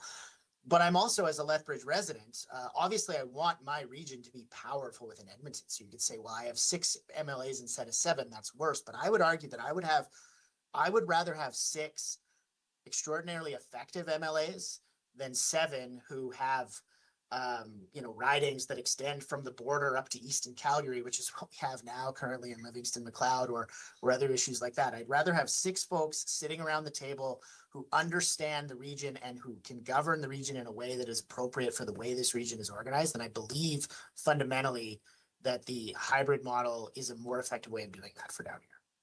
Okay, but you realize that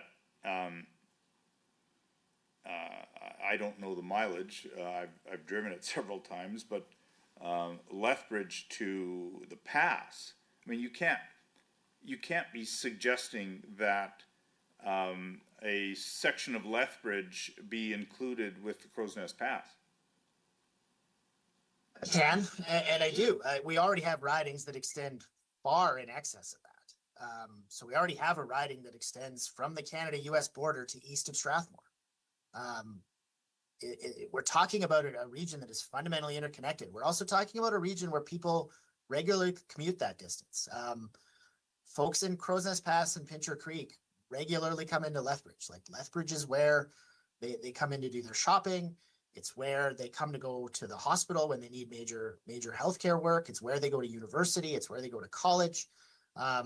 It is all fundamentally connected. I realize that it is not. I mean, obviously, if there was a single solution, which was obviously perfect in every respect, then obviously we wouldn't have to have these conversations. The reality is that no single model of organizing this is going to work perfectly. And so it is unfortunate that there would be some commuting involved in that, but we already have that commuting. The only difference is the Lethbridge specific MLAs don't have to do it. Okay. One of our concerns, not in the legislation, but we're certainly sensitive to it, and of course, next to Lethbridge is one of the largest First Nations in the country. Where do you see the Blood Tribe fitting in this process and having any affinity at all to the city? Have you looked at that? Have you talked to members of the Blood Tribe? Well, I haven't personally, but at the same time, I think if you did, I'm certain that the folks at the Blood Tribe would tell you that they have a substantial tie into the city of Lethbridge. There are, First Nations service delivery vehicles based out of Lethbridge, which recognize the fact that the populations are fundamentally interconnected between those areas. And so again, this is another region where you say we've got local representation for the Blood Tribe dealing with local issues with respect to the Blood Tribe, just as the city of Lethbridge councillors deal with local issues. But shouldn't the province be able to recognize that there's also interdependence between those communities and have someone at the provincial level that can help act as a bridge between that local representation in order to develop more effective policy and implement more effective solutions to regional problems? One more question, and I think there might be another question.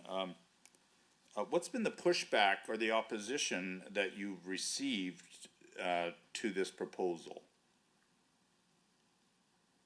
Well, I mean, if you come back to the previous meeting, the folks were fundamentally, I was trying to make an argument about multi-billion-dollar investments in water capacity and regional healthcare delivery. And it felt like the counter arguments were there's not enough diverse restaurants in small towns relative to what's in Lethbridge. Like that was brought up at the meeting. This idea that the people who live in Lethbridge East or Lethbridge West are fundamentally different people that are incompatible with their rural neighbors. I think that's a horrible way of looking at the world. I think that we all are people. I believe that everyone in Southern Alberta are reasonable people that recognize that what we need our government to do is to lead in terms of issues and facts and policies and programs, and those aren't necessarily local in nature. And down here, they're very much not local in nature. So it seems like the arguments against this come back to comfort. They come back to ideas of ideology, which I don't think are appropriate for an independent, neutral commission to consider. I think we should be looking at facts and issues and how the government spends its money and how it operates. So for me, I haven't seen a lot of effectiveness there. There's been some talk about concerns about how people vote, but again, I'm not considering how people vote at all, and I don't think that should be the basis of decision making, because voting changes over time. People have the ability to campaign and address people and people their issues. I have no political affiliation myself. That's not why I believe in this so strongly.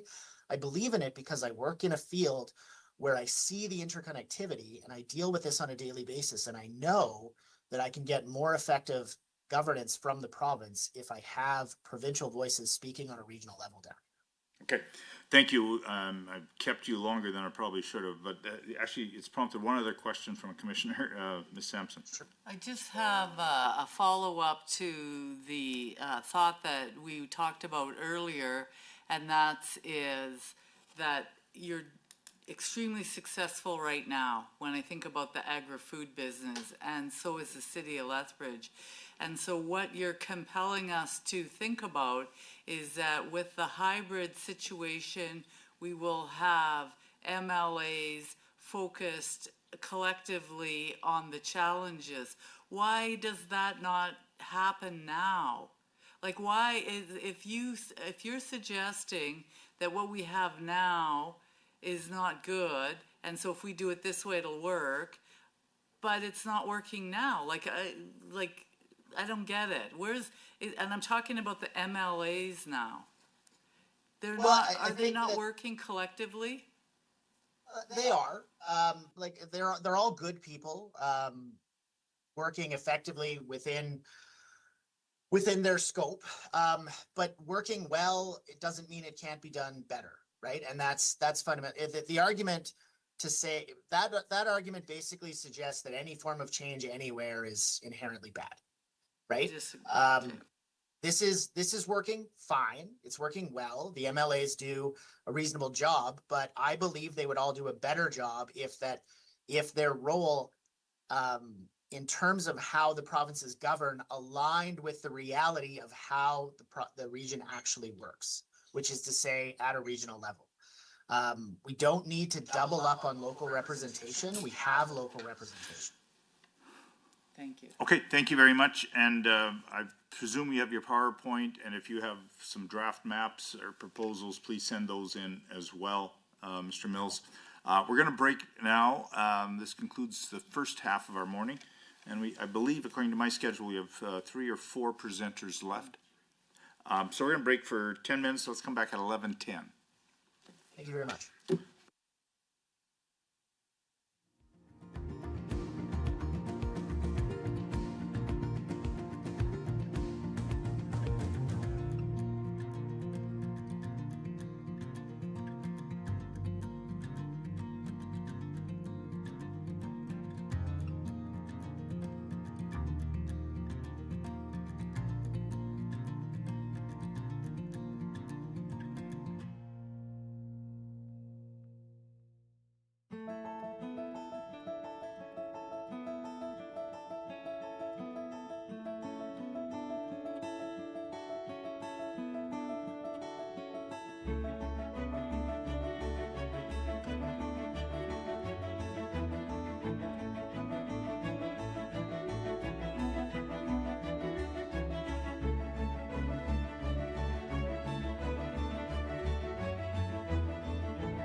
for your continued work and engagement on this.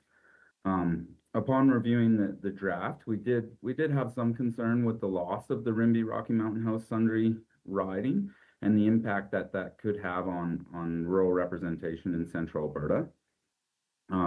I would admit, like I say, residing in that riding currently, the current boundaries, I wasn't totally happy with how they cut into Red Deer County and how that was totally working. So was excited about kind of a redraft, and you know, I understand the commission was looking at trying to put rural municipalities into kind of one ridings. I think that was part of the mandate. But what we noticed in the draft map was the ridings to the north and south of the new Sylvan Lake Innisfail riding, in my opinion, are far too large geographically and will not have effective representation based on the corridors in the region. And even we kind of feel that Red Deer County is almost too large for one MLA. It's a very diverse region. We have 6 urban municipalities if you don't count the city of Red Deer. And so I do feel that there would be some challenges for one MLA to represent the entire Red Deer County. And so our feelings are that we would be very open to having 2 MLAs represent Red Deer County, as has been for the last few years, just to help restore the Rimbey Rocky Mountain House riding in some form. We believe that having 2 MLAs in the past has given our municipality and region a bigger voice and would certainly benefit our constituents.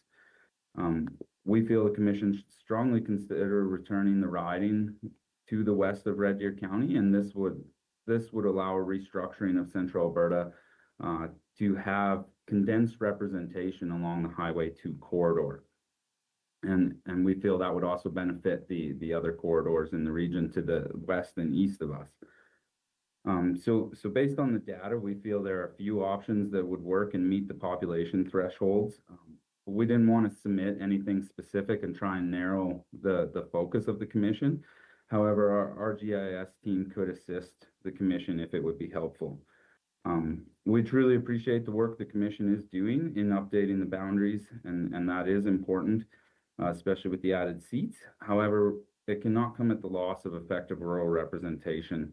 Some of the larger proposed geographic ridings will put strain on our MLAs, and rural Alberta takes care of vital infrastructure and drives our economy, and we feel it's important to have good representation, and adding seats should not just benefit our large urban centers, but the province as a whole. So again, I would like to thank you for your time and hope you consider kind of reshaping the ridings in central Alberta to better benefit the Highway 2 corridor and maintain our current number of ridings to allow for more effective representation. Thank you very much, sir. Mr. Evans, any questions or comments? Yes. Aaron, would you be able to put up the proposed ED of Sylvan Lake Innisfail, so 86?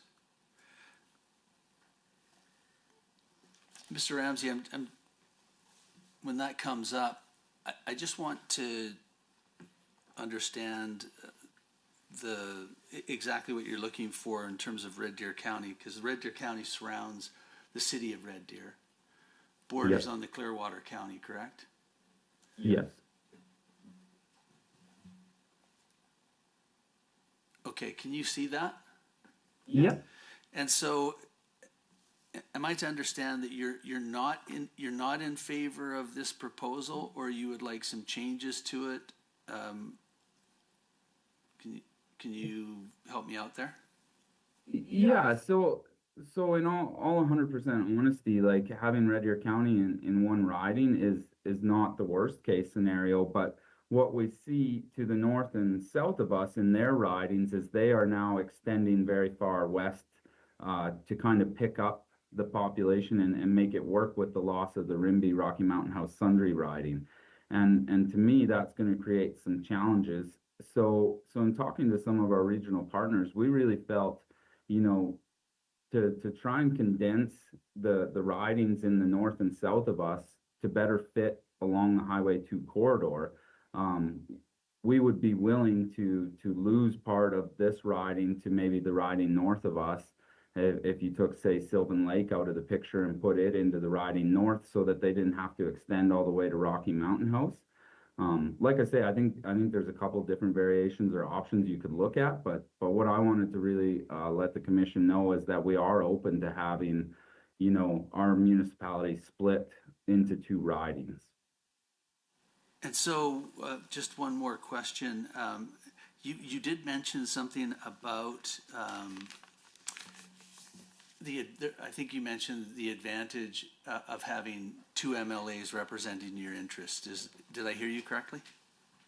Yeah, for sure. We noticed that in the past, having 2 MLAs, and of course, currently they're both ministers, so that has given our region a lot bigger voice.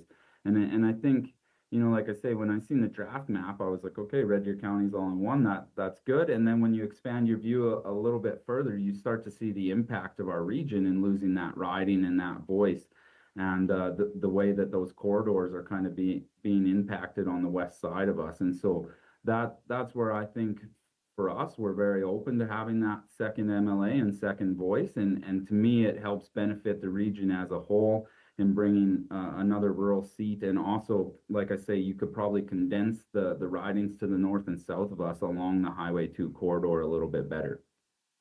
Mr. Ramsey, thank you so much for your answers. Yeah, for sure. Thank you.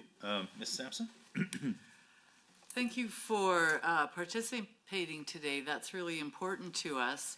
And so your concern is that the existing Innisfail-Sylvan Lake electoral division expanded more to the west, and you feel you have better ties if you had 2 MLAs and we went more to the north? Are you suggesting that, like, containing more of those Highway 2 corridor communities is a better fit for the county of Red Deer and the county of Red Deer's interests, like the things that are happening in Ponoka, Lacombe, and along that Highway 2 corridor? Yeah, I would say, like, looking more locally, when you start to talk about the Highway 2 and kind of how our municipality works, is a lot of, so we have, you know, Bowden, Innisfail, Red Deer, Black Falls, Lacombe, and then, you know, to the south of us, we have kind of Olds, and we're all very close, and that kind of drives, even once you stretch out east and west, that drives a lot of the people that are living rurally are coming to that corridor to access services and everything like that. So, you know, like I say, I think what's proposed kind of works for Red Deer County, but when I look north at Lacombe being in the same riding as Rocky Mountain House, I don't think they're going to have effective representation. The Rocky Mountain House is in a totally different corridor along Highway 22. And so to me, we need that riding of Rimbey, Rocky Mountain House, Sundre in some form to kind of better condense the ridings north and south of Red Deer County along the Highway 2 corridor to better benefit the representation of the region. You're speaking about the west. What's your thoughts on Highway 21? Like, do you still like that connection?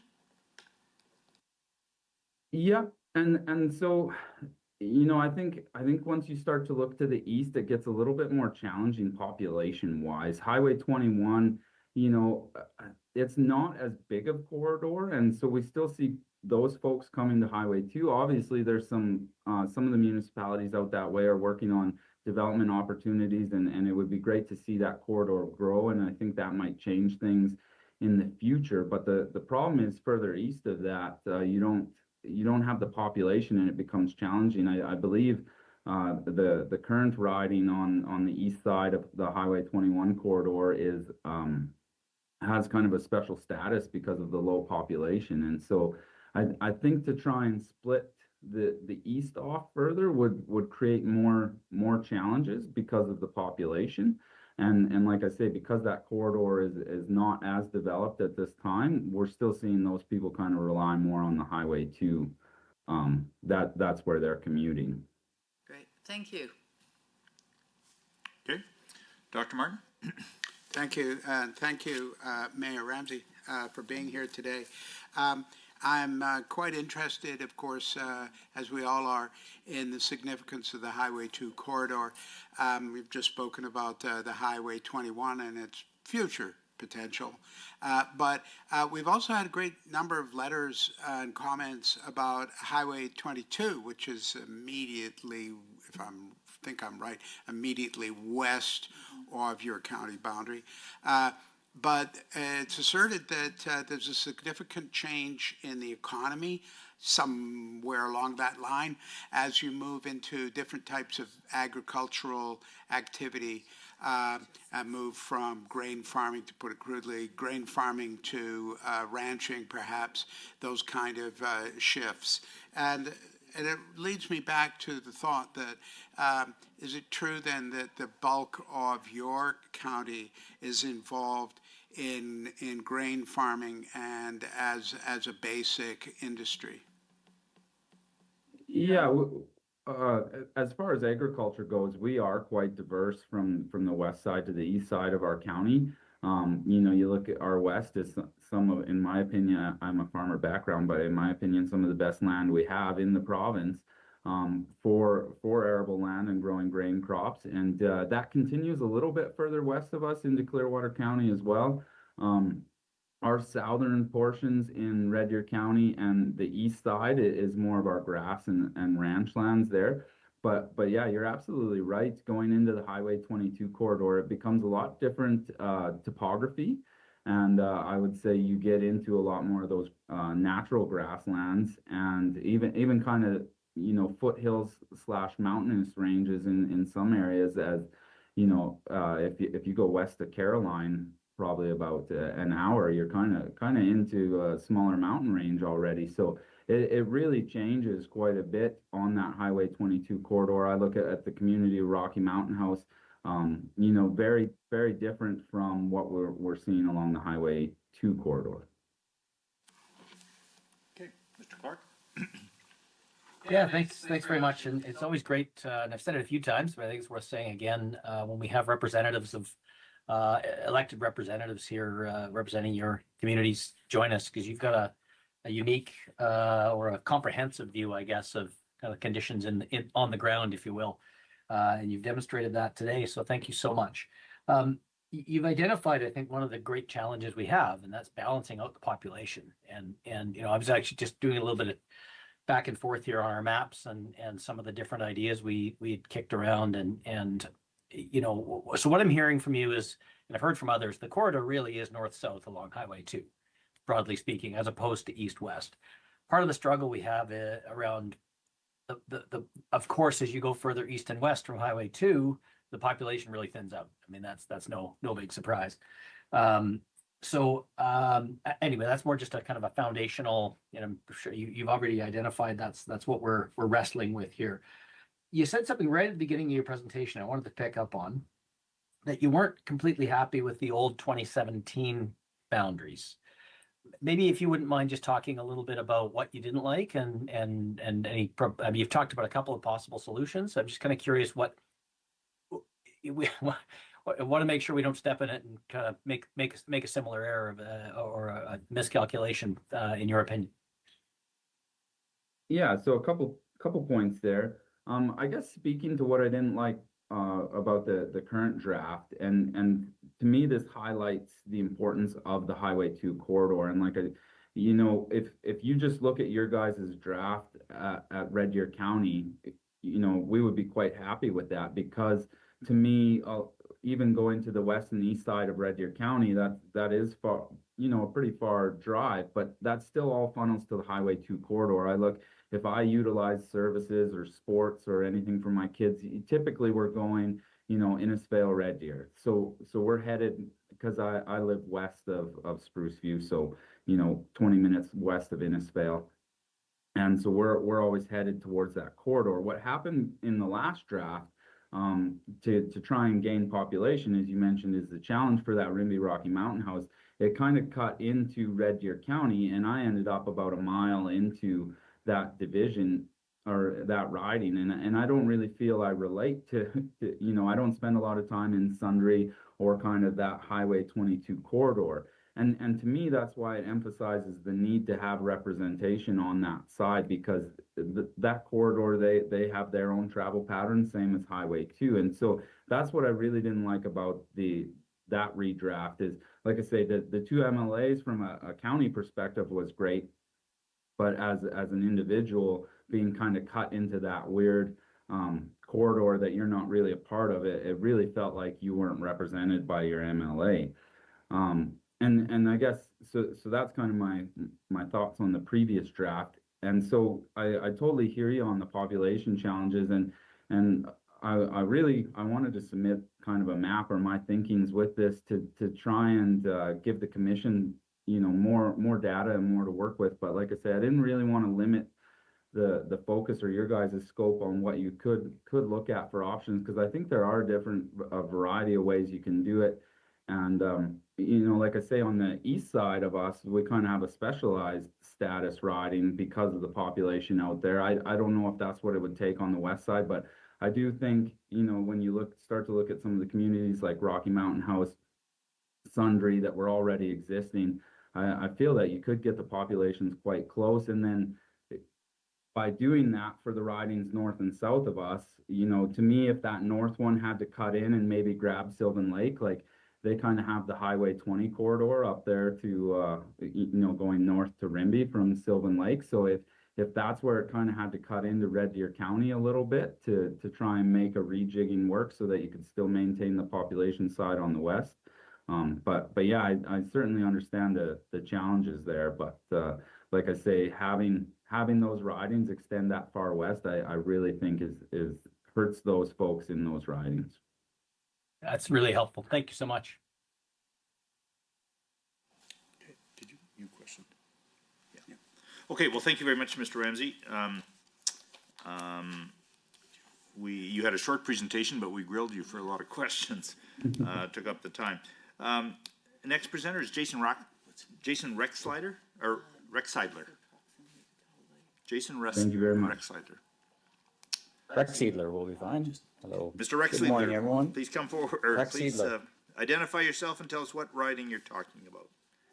For sure. My name is Jason Rexsiedler. I'm a counselor in Delburn. My father was the mayor there for 35 years. Born in Innisfail, played for the Innisfail Eagles for a lot of years. Giving the Innisfail Sylvan Lake perspective, Red Deer County perspective, and in essence, in the argument, a little bit of Clearwater County. But I might also offer a different perspective from the life of education, and in my case, a hockey referee for youth, and how our travel patterns sort of reflect this shift in Central Alberta. So as we've seen, there's been a lot of growth in Alberta, and Central Alberta is unique in how it's grown. It's been unbalanced. And we've talked about east having a low population, west being a high. So I want to kind of jump into that a little bit. One of the biggest things is that the proposal actually keeping Bowden, Innisfail, Penhold, Delaware, and Elnora, that all works really well, and how the county works with the municipal partners. Some of the things that we're starting to see from an agricultural perspective is that our grain now goes to Trochu. Viterra and Grains Connect both operate at Trochu, and there's a lot more commerce and agriculture down the Highway 21 corridor. So Trochu and Delaware municipalities end up working together quite a bit on projects and things. So Kneehill County and Red Deer County actually have that bridge. The other perspective is that the commercial and now residential areas in Gasoline Alley are actually a lot more population for Red Deer County, and Sylvan Lake has grown to be, well, it could at some point, Sylvan Lake become a city, in which that skews a lot of how Central Alberta has changed. So you've got Sylvan Lake as a bigger growth area, east a little bit less. And so what we're seeing, and I'm giving my youth hockey perspective, when I'm refereeing, I'm called to Black Falls. We've got ties from Joffrey Petrochemical Plant east, Joffrey, Delburn, Black Falls, and Trochu sort of become this eastern central bridge area, and we're not going to Sylvan. Hockey teams aren't playing each other. Highway 21 is there. Granted, Stetler's across the river. And then the other perspective I wanted to bring up is that the Highway 21 corridor has sort of three connectors. Highway 21 the CNR Rail, Edmonton Calgary Railroad, and then the watershed of the Red Deer River. And when Delburn and Trochu have to coordinate on projects, a lot of it is our watershed, how that growth of the province and water in our province will be affected.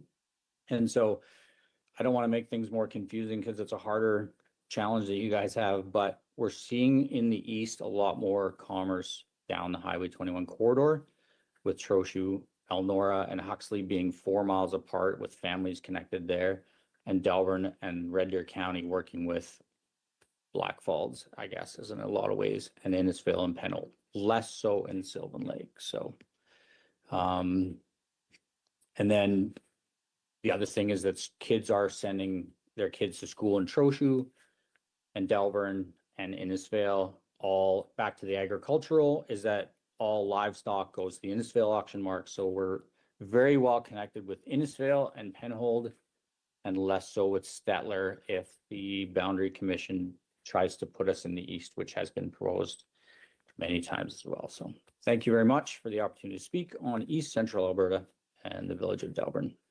Thank you. Thank you. Thank you. Dr. Martin, any questions? Yes, thank you. As you will have heard, sir, we have been discussing Highway 21 most immediately with the last presenter and off over the last few meetings. I'm very interested in your description of the emerging economic links. For example, economic links to Innisfail, particularly for the livestock, and Highway 21 south to Trochu for grain movement. And you also mentioned Black Falls, but my pen moved slow, so I didn't catch the particular kind of linkage that connects your area with Black Falls on a regular basis. Sure. With Black Falls, we've seen a lot of our younger people who may get jobs in Red Deer actually choose Black Falls. They don't really choose Penhold so much unless you're Pine Lake. But a lot of residents are moving to Black Falls, and Black Falls has a very, call it light industrial, agricultural focus that it doesn't share with Lacombe as much as it used to, as Lacombe's grown bigger. So a lot of Black Falls residents work in Joffrey, a lot of Delburn residents work in Joffrey. And so when real estate opportunities come, the communication obviously starts around workers at the plant. But Black Falls and Delburn are starting to build that bridge from a family and personality perspective. So a lot of Delburn residents, younger people, bought homes in Black Falls because they can't afford Red Deer. Thank you. Does that make sense? It sure They does. don't go to Innisfail. Thank you. Yeah. Ms. Sampson? Thank you for your time today. I'm glad you brought up Trochu because I could not connect Trochu. We had a few people who said it should belong to the riding. So thank you for that. I think that I guess I'm struggling with the Sylvan Lake disconnect. I don't really see that. Can you expand on that a bit more? Simply from being born and raised in this area, Sylvan Lake was a town of our size. We were all fairly similar. Sylvan Lake, Innisfail, Black Falls, Lacombe, Delburn. But Sylvan Lake grew to become so much bigger and different issues than I would even say Innisfail, having been born there and being involved with Innisfail Eagles for so long. Sylvan Lake has a tourism perspective priority that it will always need to have, and connected to, some of the things in Clearwater County that are more tourism focused is different than say Innisfail and Penhold. It's agricultural grain, part of the Highway 2 corridor. Sylvan Lake, while connected to Highway 2 corridor, has become its own thing with its own priorities. And maybe the county can speak more of that. But if you talk to municipal leaders in Sylvan Lake, they have different healthcare issues than say rural Red Deer County. They're going to want bigger services. They're going to want more things. They have grown so much that there is a disconnect now in the priorities in Sylvan Lake than compared to Innisfail, Penhold, Black Falls, as I use that example, up and down the Highway 2 corridor. Mm-hmm. Thank you. Mr. Evans? Yes. I was interested in one thing that you said about Black Falls. You said people are buying houses in Black Falls because they can't afford a house in Red Deer. So am I safe to presume that Black Falls is a bit of a bedroom community to Red Deer? People are there because they can't afford a house in Red Deer, otherwise they'd be in Red Deer, but they work in Red Deer. Definitely, they work in Red Deer or they work in Joffrey, petrochemical plant. Okay, and how far is Joffrey from Black Falls? 12 minutes, 10. Okay. Okay, thank you very much. Okay. I mean, I'll just expand on that. The Delburn and Alex always had a strong relationship divided by the river, but there's less and less of that, but more so because of Joffrey and how it's grown. If you go towards Red Deer, go up the Joffrey Road to cross the river, you're involved with people in Joffrey and Black Falls quite a bit, economically.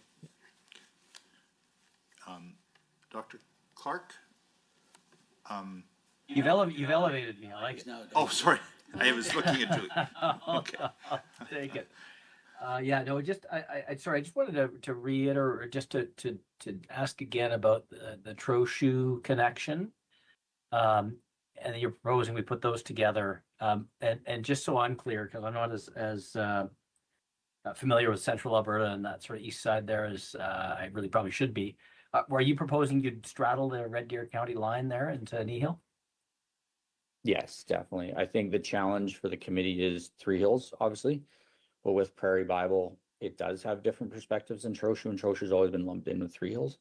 But from a watershed perspective and working with Bob Mills and all that Red Deer River conversations that we have, Trochu municipality and Delburn municipality and Elnora, don't want to forget them, have a lot of conversations in growth and management of water, and Trochu gets forgotten in that. And as I'll say again, there's two grain distributors. There's Grains Connect and there's Viterra. So Grains Connect is in Huxley, the booming metropolis of Huxley, which we all love. And Viterra is between Trochu and Three Hills at the 27 junction. So grain from Delburn, Elnora, Luzana, Pine Lake all goes to Grains Connect or Viterra, which is Highway 27. Yeah, thanks so much. That's really helpful. Interesting. Thank you very much, Mr. Rex Seidler. It's every presenter brings a new perspective on the province virtually, and this is most interesting. Our next, and I think it's our final presenter for the morning, Nathan Schneider.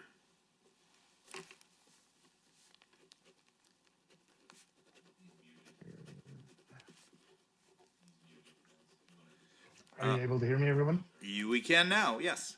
Tell us where you're from and sir. which riding you want to comment on. You betcha. Well, again, my name is Nathan Schneider. I am from West Yellowhead, number 87. And thank you, Mr. Clark, and everybody for being, allowing me this opportunity to speak about our democratic process. I'm a resident of Hinton that have been here for more than 25 years, and we've raised our family. And with that, I've spent a lot of my time.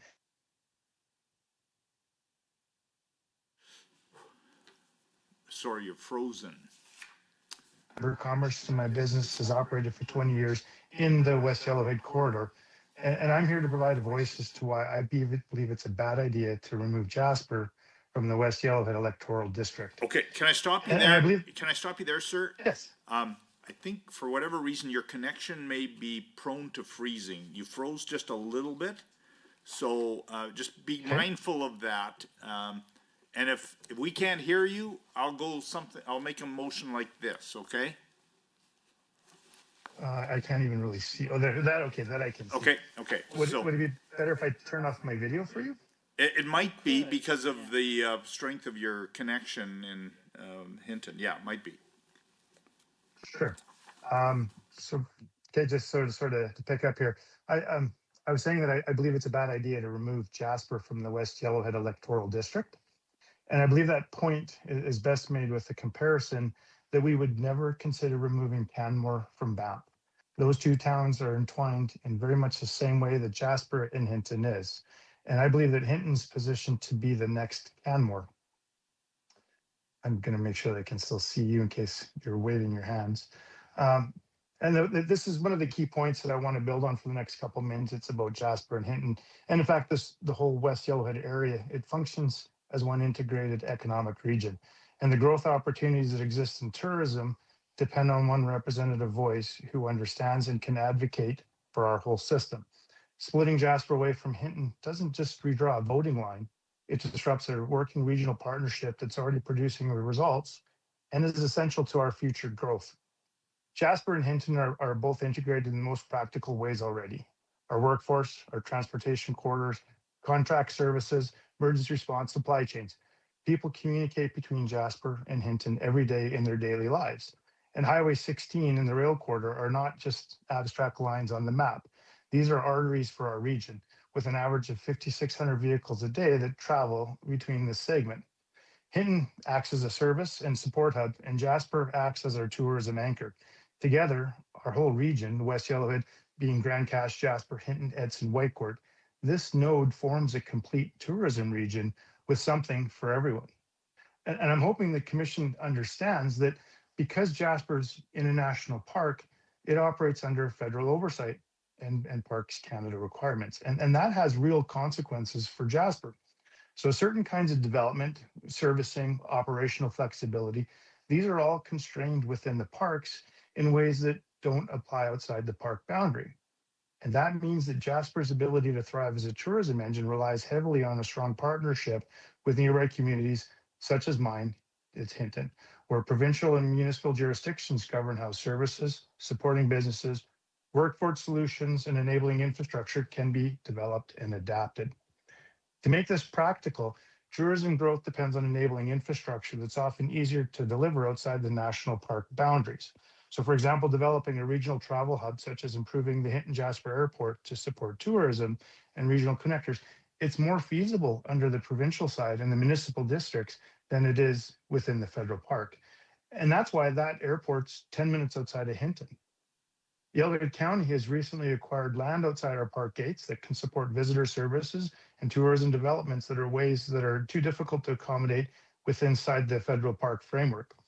And along the corridor, the kind of things that visitors actually use: hotels, staging areas, guided experience like ATV trips and horseback riding, and any other supporting services that make those experiences work, they're typically easier to permit and expand in when you're outside of the federal park boundaries.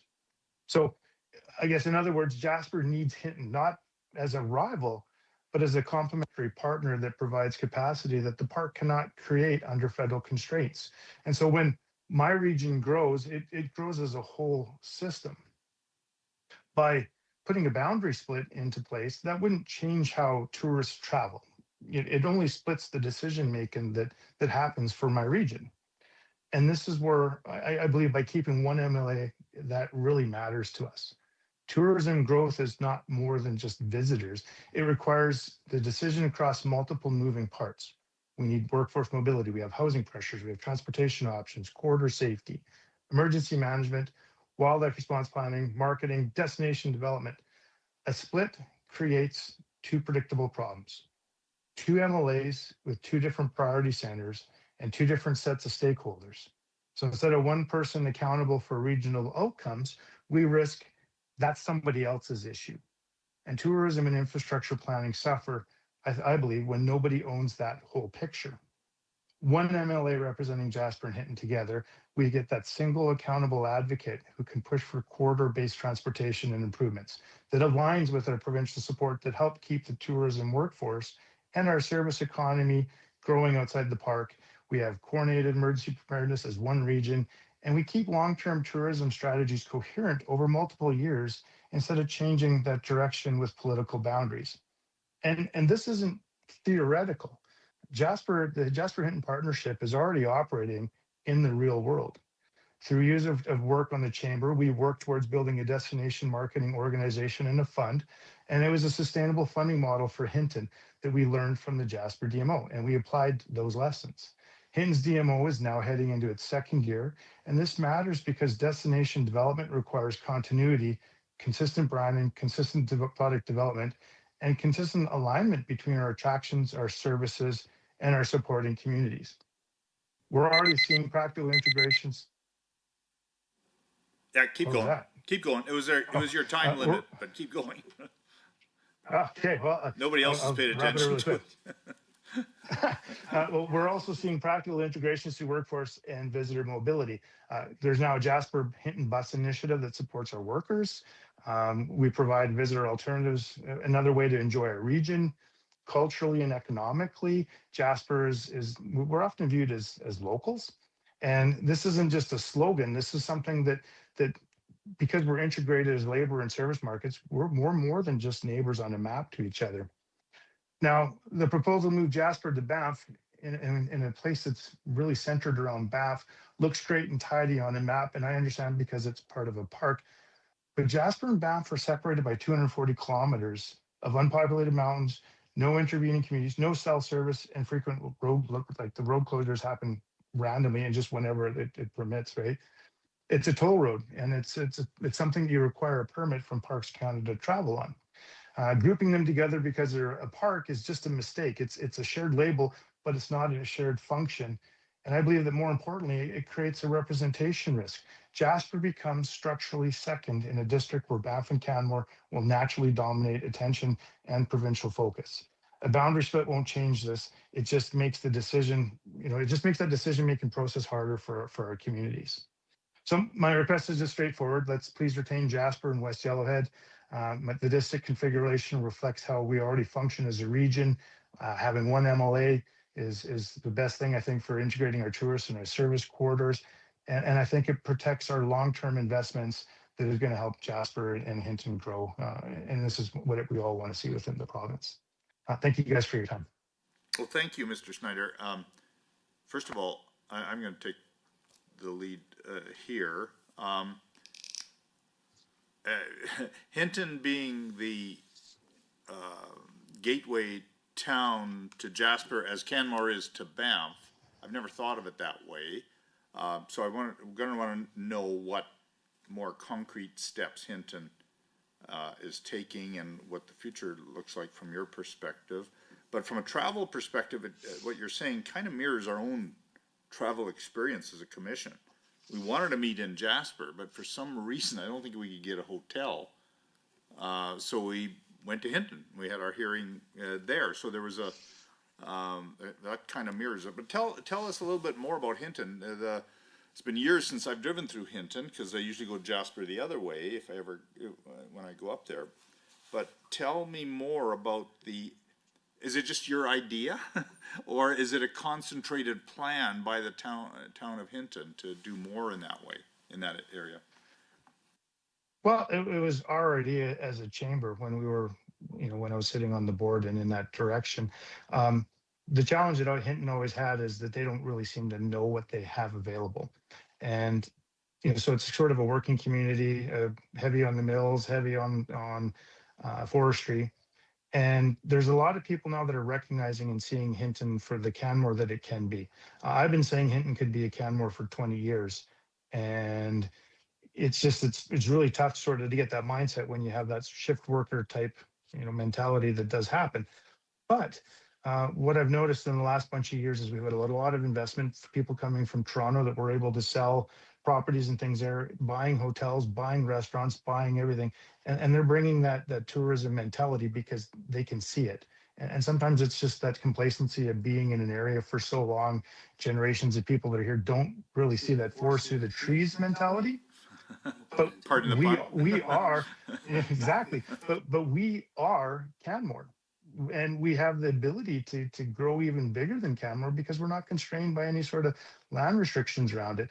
But Jasper itself was always sort of been second fiddle to Banff. Jasper and Banff actually have two different structures with the provincial government on how they handle things, how they handle their pine beetle response, how they handled even the fire situation that we dealt with. I believe that, with the current council that's in there, that they're going to be focused on growing Hinton as a business, as a community. And that was what our driving force really needed to be. Our DMO, like I said, it's in its second year. We were part of that group to try to get this destination marketing fund going. This is something that all other communities do, and yet we didn't see ourselves that way. This is part of that branding problem that comes with Hinton. But once we were able to start saying, hey, listen, now we have this fund, we're participating in the same way that everybody else does. And now we can start, encouraging events. We can start hosting more things. And you were right. The problem you would have had with Jasper was hotels with the fires and everything that recently happened. The hotels themselves are limited capacity. Hinton is the natural spot for everybody to come to. It's just we're that sort of hidden, forgotten gem. And you take that gem and you go further north on Highway 40, you go up into William Switzer Park. A lot of people don't realize how many people are camping along through that region. There's probably a 600-person campground, if I would had to guess. And that leads us all the way up to Grand Cache. So when I say we're this whole package, we're the hub, and we haven't figured it out yet. And I think we're starting to. And I think that the investments are there. So. Okay, but you didn't acknowledge you're a couple of generations behind Canmore, and in fairness, Canmore was a coal mining town 3 generations ago. Nobody paid attention to it either. So, and that's what we were as well, sir. Yeah. Okay, thank you, Mr. Clark. No, I don't think I have any questions. I'm just curious. Now, did you put in a written submission as well? Yes, I did. Yep. Yeah, and are you you mentioned you're with the Chamber of Commerce? Yep. Okay, perfect. Just want to make sure I have the background there. Okay. Yeah, that's Mr. good. Clark, Thank you. I mentioned that I'm a past president. Okay, perfect. Perfect. Yeah. Okay. Sampson? No, that's helpful. No questions, but thank you so much for your submission. Well, thank you. Thank you for your time today. It's quite valuable information. We've had a lot of positive feedback about the connection with Jasper into Banff and Canmore. There's some pushback from Canmore, but Banff and Jasper, it seems like a natural, and I'm not going to go into it because you know that as well as I do. There's a natural connection there. But what about think outside the box and grab Hinton into the Jasper-Banff mix? Like, I mean, if tourism is your shtick, and you're building everything on the basis of Jasper. And when I think about moving east down Highway 16, I remember when we were in Hinton, there was a conversation around the disconnect of the other communities along Highway 16, that you were a standalone tourism-related community tied closely to Jasper. Why don't you speak on that? Well, I don't actually think that that's true. I mean, our whole networking, that everything that goes through here is Edson, Hinton, Jasper. Services have been moving from Hinton a bit to Edson.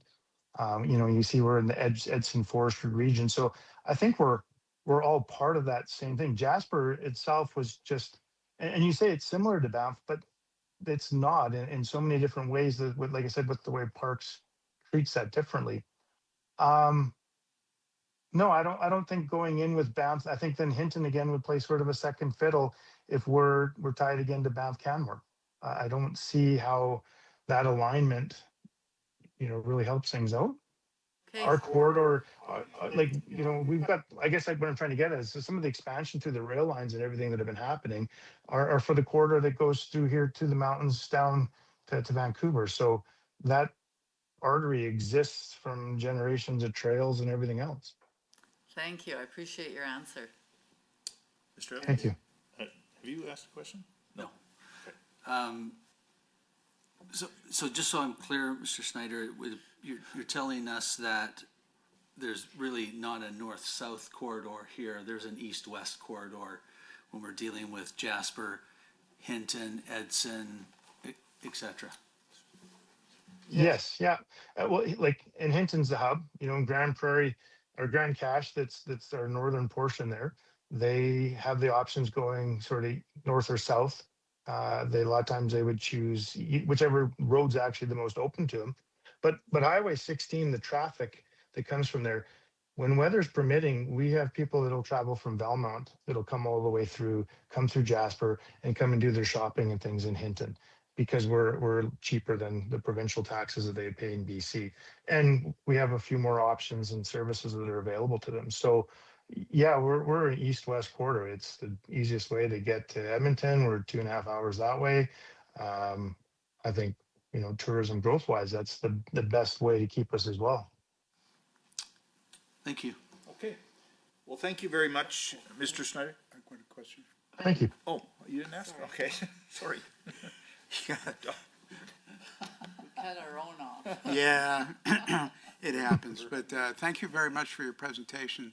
I know this area reasonably well, and I think I agree with your general characterizations about Hinton has been known for its forestry, about the shift work, and so on. And I agree as well that with the huge tourist potential up and down Highway 40, for sure. I've gone through many of those parks, both north and south, and good on you for pointing this out to your colleagues in the chamber, and no doubt your town council and MLAs as well. I want to commend you for this approach.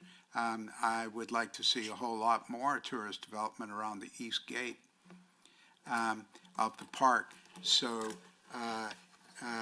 I think that I am very much in agreement with you about the connectivity and linkages that historically and currently exist between the town of Jasper and the town of Hinton, and also between the park management.